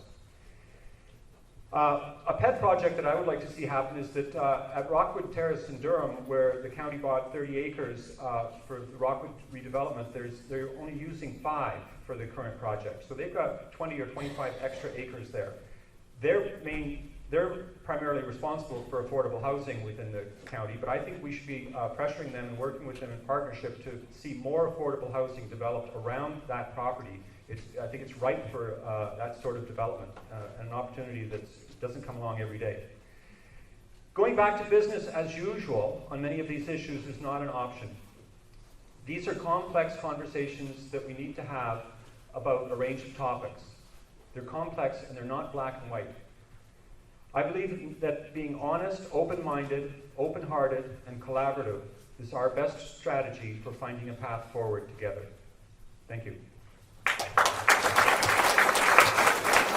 Thank you, Jeffrey. Peter Stadnick, you're next. I'm going to use this time to give a couple of my ideas I had. We talked about the environment. I mean, one of the things that doesn't make sense to me is that you can't take stuff from the dump.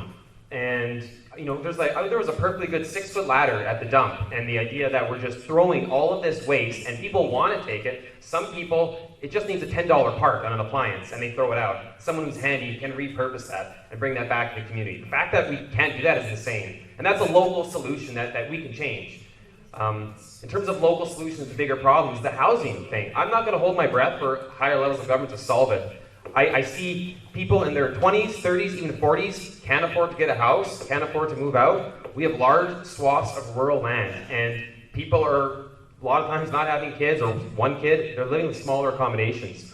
If the bylaw, lower it so it's not 1,100 square foot minimum build. People want to build a smaller house, let them. If you have property and you can parcel off a section and put a small house there for your son who's 30 and still living at home, then do that. There's already contractors willing to build these homes, and there's people that are willing to live in them. All we have to do is modify some bylaws, and we can immediately alleviate the pressures from housing. Because if we don't plan for a new generation to come in and take jobs and have an affordable living, we're here will become a bedroom community. And I am the young guy here. I'm trying to voice some of these things that I see from my perspective. I think it would balance out well in a full team. And like I said, I am here to listen to what you guys have to say, because most of you have lived here longer than I have, and I think together we can make some really great things happen in West Grey. Thank you. Thank you for voting for me.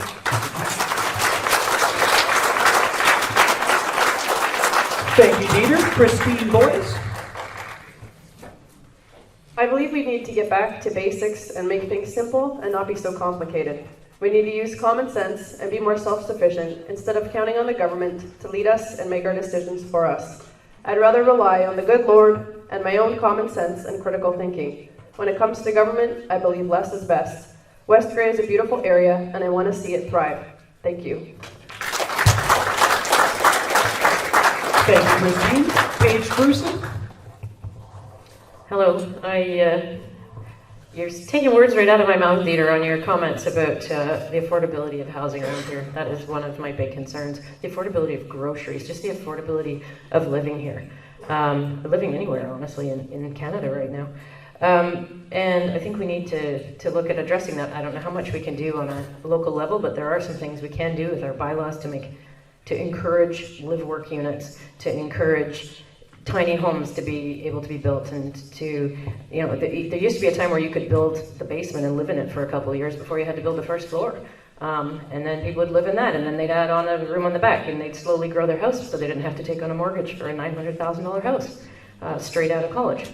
And yeah, I think, I don't know, I think there's a lot of really passionate people here who really want to serve the community, and I think whoever you vote for, you're going to end up with a good representation. And I'm very impressed with what I've heard tonight, and you know, I'd like the opportunity to serve my community, and if that happens, that's fantastic. But if it doesn't, I'm really confident that we're going to have a good council. Thank you. Thank you, Paige. Doug Hutchinson next.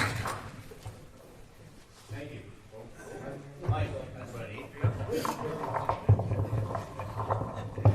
Sorry.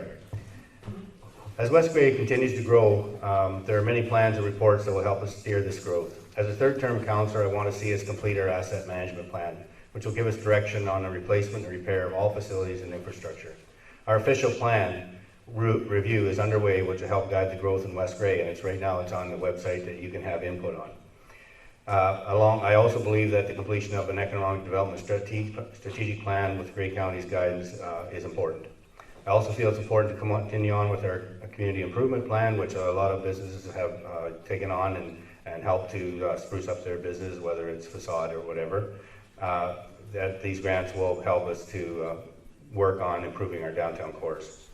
People move to this area because of its natural beauty. As a councillor, I will continue to promote our recreational potential, our rivers, our trails, which I've been actively pushing for tourism opportunities, and for festivals. If you know me, I don't really like to blow my own horn. I'm a doer, and I like to get things done, and that's what I do. I'd like to thank, first of all, I'd like to thank Ted for being our referee tonight. I do think, Ted, though, you need a whistle rather than a bell. I'd like to thank the Normanby Optimist Club for hosting the event, and I'd like to thank you for coming out this evening. Obviously, the turnout shows the support and interest in West Grey's future direction is important. I hope you can count on you for your support one more time. Thank you. Thanks, Doug. They don't trust me with a whistle. Yvonne Peltier, you're next.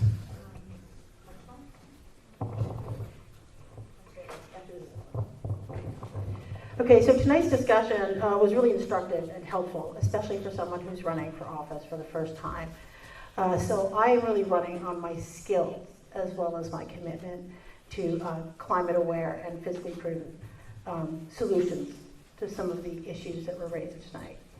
At this stage, I want to stress that I would bring solid communication skills, thoughtfulness, civility, as well as good old-fashioned research and analytical ability, years of experience in that, to the office of councillor. I'm invested in this community as a resident for the long term, and I hope to see it brought into the future in the right way. I really want to be sure to protect what is best about this community. Regardless of the outcome of this election, I've appreciated the opportunity to meet with so many members of the area as I canvass and to learn more about their concerns. And I look forward to continuing these conversations during the campaign, during the weeks that are left. You may see me at your door, but also after the campaign as well. I think we need to keep talking about this. And I actually realize that canvassing is not just a campaign activity. I think it's actually something that councillors, whether I'm one or not, could actually go out to the community and make more of an effort to really just knock on doors when they can actually do things, as opposed to claim to be able to eventually do things, which is where we are at now. So thank you very much again, and I look forward to seeing you next week at the next all candidates meeting. Thank you, Yvonne. Scott Forrester, you're next.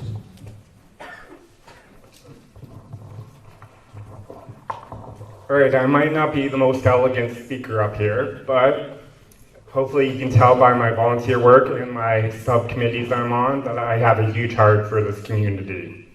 On October 14th to 24th, vote for council members who work for the people of West Grey and not for their own personal agendas.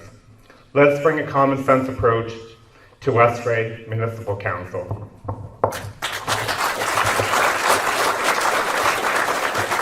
Thank you, Scott. Joyce Noon's next.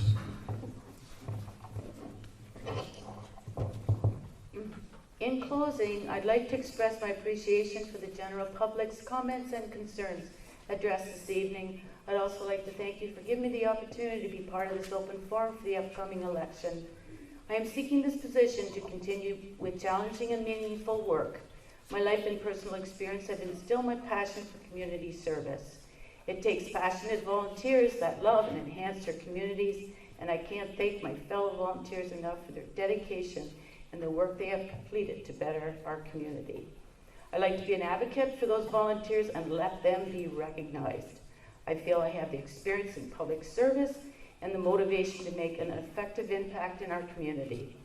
My goal is to continue to be a voice for a collaborating team representing West Grey with integrity and compassion. I would like to thank you for your time and consideration. Let my experience work for you. Elect Joyce, your choice. Thank you, Joyce. Rebecca Herger, you're next.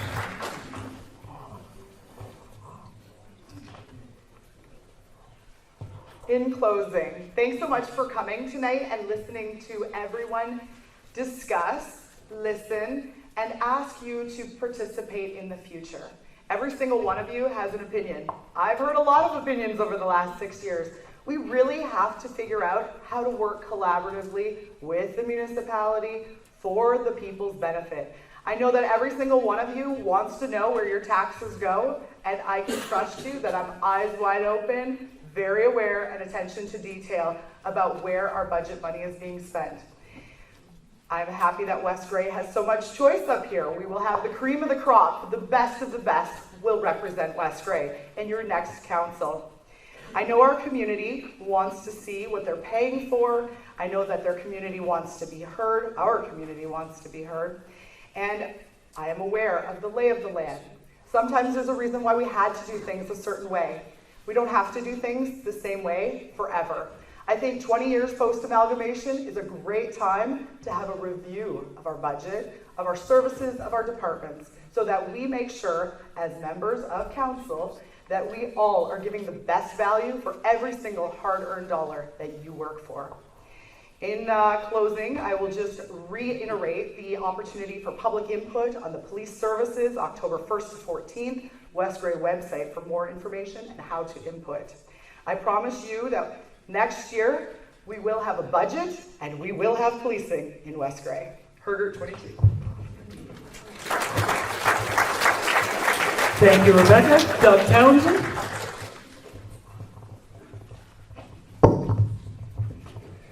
First off, I'd like to thank the Optimist Club of Normanby Township for hosting this event and for Ted for keeping us in line. You have heard many different opinions and views tonight from all the candidates, and it is up to you to decide who will form the next council of West Grey. I do not see the election process as a popularity contest, like some, with an overload of signs and splash. It is, in fact, to me, a job interview. You, the residents of West Grey, have to hire the next council. Therefore, you need to choose who you feel will best fit the needs of the municipality, who will act in the best interests at the council table, who will be open, honest, approachable with you, and give you the straight numbers, not the numbers that they want you to hear. I'm neither a flashy or a wordy person, or someone that has a lot of degrees hanging on the wall. I have been in the working world since becoming an orphan at 18, and I have worked hard to get where I am today. And now I am willing to put my hardworking values and ethics to work for you, the residents of West Grey, at the council table. So from October 14th to 24th, please vote. Please check with your family members and your neighbors and make sure they vote, because this election is very important to West Grey. Again, I am Doug Townsend. Thank you for your time. I would appreciate your vote. Thanks, everyone. Thank you, Doug. Philomena McDonald next.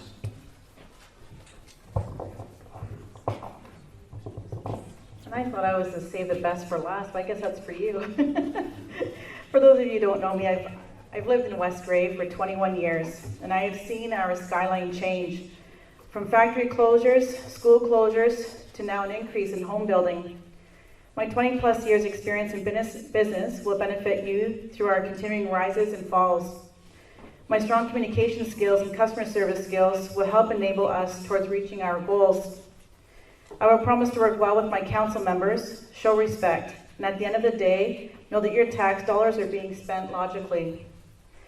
For some of us here tonight, this is a new journey, and I will work collaboratively with you all.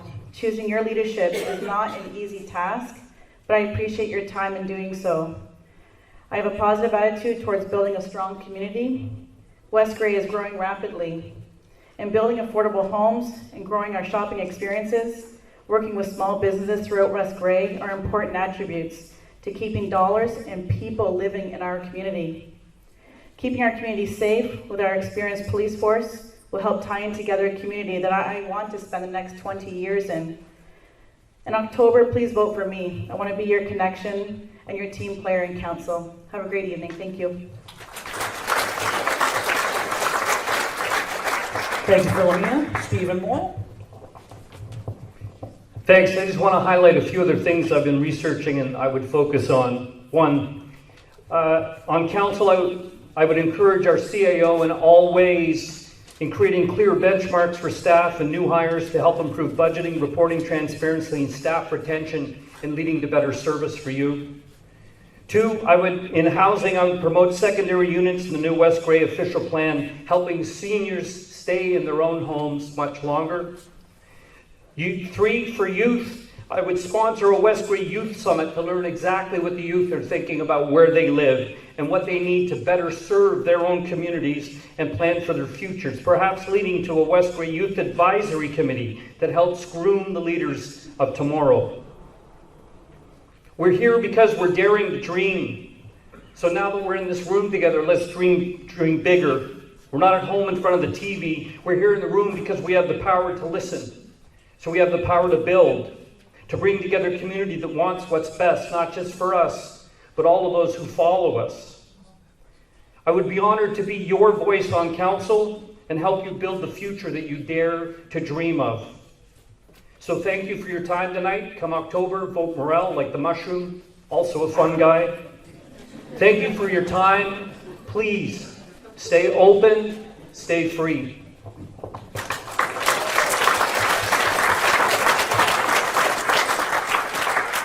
We'll move on to the Deputy Mayor's closing speeches. Since we started with Tom, we'll start with Butch Neil Addersall this time. And 3 minutes. Well, I'm actually going to keep it fairly brief because I haven't been on council or anything, so I will keep it brief. I'd like to thank everybody for your attention. You've been a great audience. If I'm elected, I do look forward to consulting with many of you. And as I said, I'm free now of all encumbrances, so I will work tirelessly for you at all times. I'd like to touch on one of the things that Dita brought up as well, small homes, tiny homes. We should also add granny flats to that. That's worked so well in other countries. It makes homes affordable for grandparents and for kids staying on with their parents. Touch briefly on the climate change thing. One thing you can do is read labels. It might sound strange, but read food labels. If it has palm oil in it, don't buy it, because growing palm is destroying the rainforests. So, all right, I thank you very much for your time.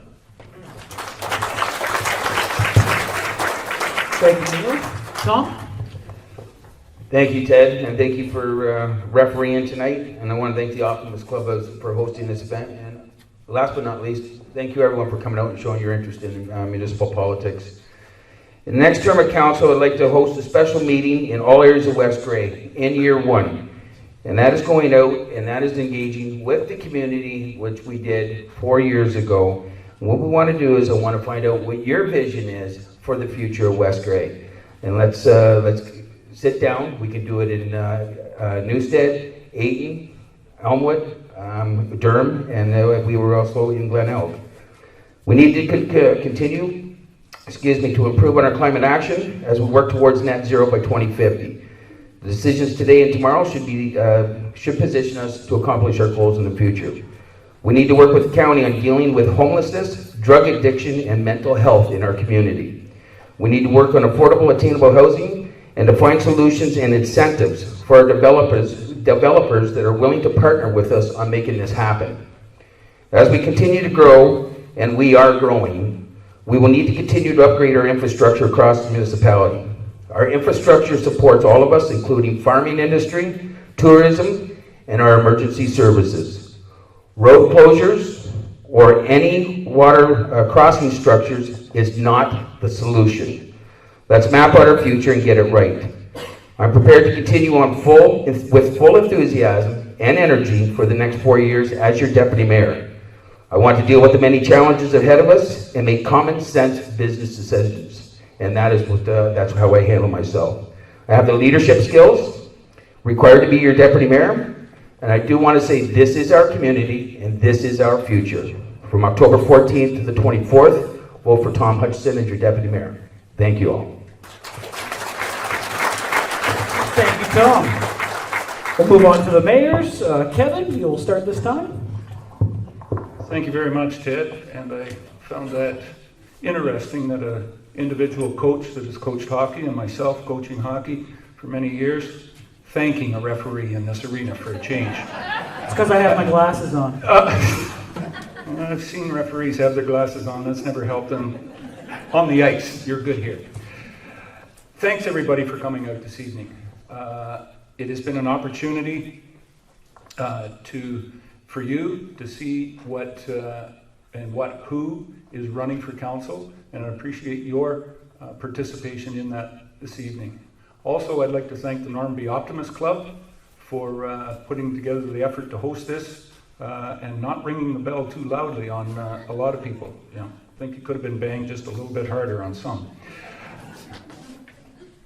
And this has been a chance for you, the taxpayers, to hear from these individuals up here and inform you on having an informed choice when you go online, because it's all online this time, or the telephone, and you'll be getting a card somewhere between October 5th to the 11th that will have your PIN number on it, will allow you to vote. That's your information.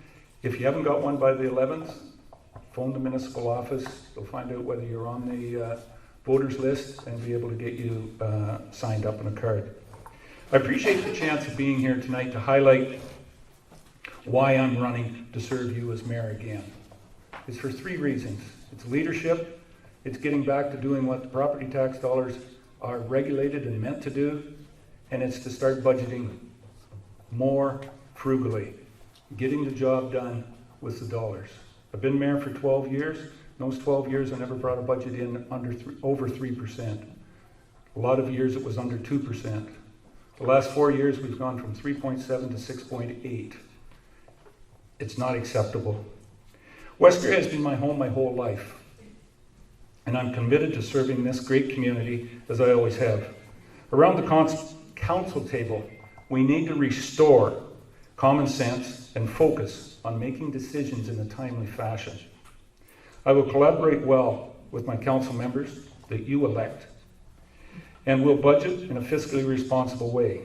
Your hard-earned dollars should be spent wisely. I will do just that.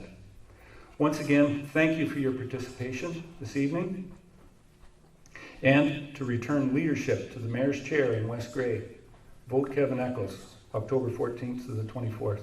Thank you.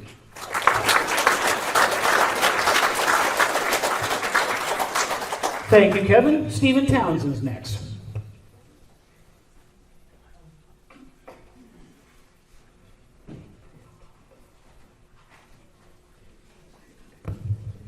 Thank you very much. I'd also like to thank the Optimist Club and yourselves for showing up. There's a lot of information that's been passed along here today, and you'll have some tough choices, but I know you'll make the right ones. Leadership, that's what I was saying I'm running on, because that's what I've demonstrated, both here in business and ongoing. Leadership means you make the tough choices. You can be frugal, you can have a budget, but when it comes down to it, you only have so much money to do so many things, and you need to do it where you need to do it. Some of the things that have come out in the last few years are different than they were 4 or 8 or 12 years ago. The focus is different. The dollars are different. The way you get funded from the province is different, and you need to know that. I'm also known for my integrity and my hard work. I also will not ever hold information back from council under any circumstances like has happened during this previous council. That is not what you should do. That's not how you behave. In order for us to do our job, we must have the information. It must be open and it must be shared. You make, again, the tough decisions. And if you decide wrong, you've got a problem. and that's where I think we are today. So I am willing to work as hard as I have on any of the other projects I've done. I have a passion for West Grey, and I'll do everything I can to make it successful. As far as some of the suggestions that have come out here, it's kind of interesting. We have granny flats. We actually got that in. We have second homes on a property. We actually have that in. The county has it. We're in the process of doing our plan. Because it's not updated, we make changes to that in amendments until it is in place. But those are happening. The people that have vacant properties no longer get the discount on tax. We did that. There's a ton of stuff that you hear that is done and people want to do. So I'm pleased to say we've already done it. We'll continue to work at that level. We'll continue to look forward. And I thank you to consider me in the October 14th to 24th period for the mayor of West Grey. Thank you. Thank you, Stephen. Christine Robinson. Thank you very much, and it certainly has been a wonderful evening full of information for everyone. I am grateful for the opportunity to be mayor of this wonderful municipality. I'm committed to serving West Grey to the best of my ability. I get things done, ensuring that West Grey is thriving and progressing. I'm a dedicated leader, committed to ensuring that the quality of life for West Grey residents, business owners, agricultural community, and future generations are held in high regard. Under my leadership, we have improved infrastructure. We have improved the downtown cores, improved recreational opportunities, and so much more. We will continue to improve now and in the future. My platform is focused on citizen-centered municipal government, continuing to improve existing municipal infrastructure and assets, balancing fiscal responsibility, investing in our economic future, continuing the partnership with the other orders of government, and promoting transparency. Growth and infrastructure go together. You'll see construction everywhere in West Grey. Whether it's homes being built, infrastructure improvements, or reconstructions, it means West Grey is progressing, ready now and ready for the future. I'm proud of the community building accomplishments to date. However, I believe we must keep going. There is more hard work ahead, and I will carry on the job of building a bright future for our community. I will listen. I will continually strive to improve how information is delivered, received, and communicated. It would be my honor and my privilege to be re-elected as mayor in order to continue to serve you in the next 4 years. Please vote Christine Robinson for mayor. I want to say thank you, but before I do, there was an untrue statement said that the West Grey Police Services Board would not meet with council. That's incorrect. That is very untrue. And you can see that in various council agendas. So when an untrue statement is made, I'm certainly going to stand up, be loud and clear, and say it's incorrect. I won't stand for that. So please vote Christine Robinson for mayor. I thank you very much.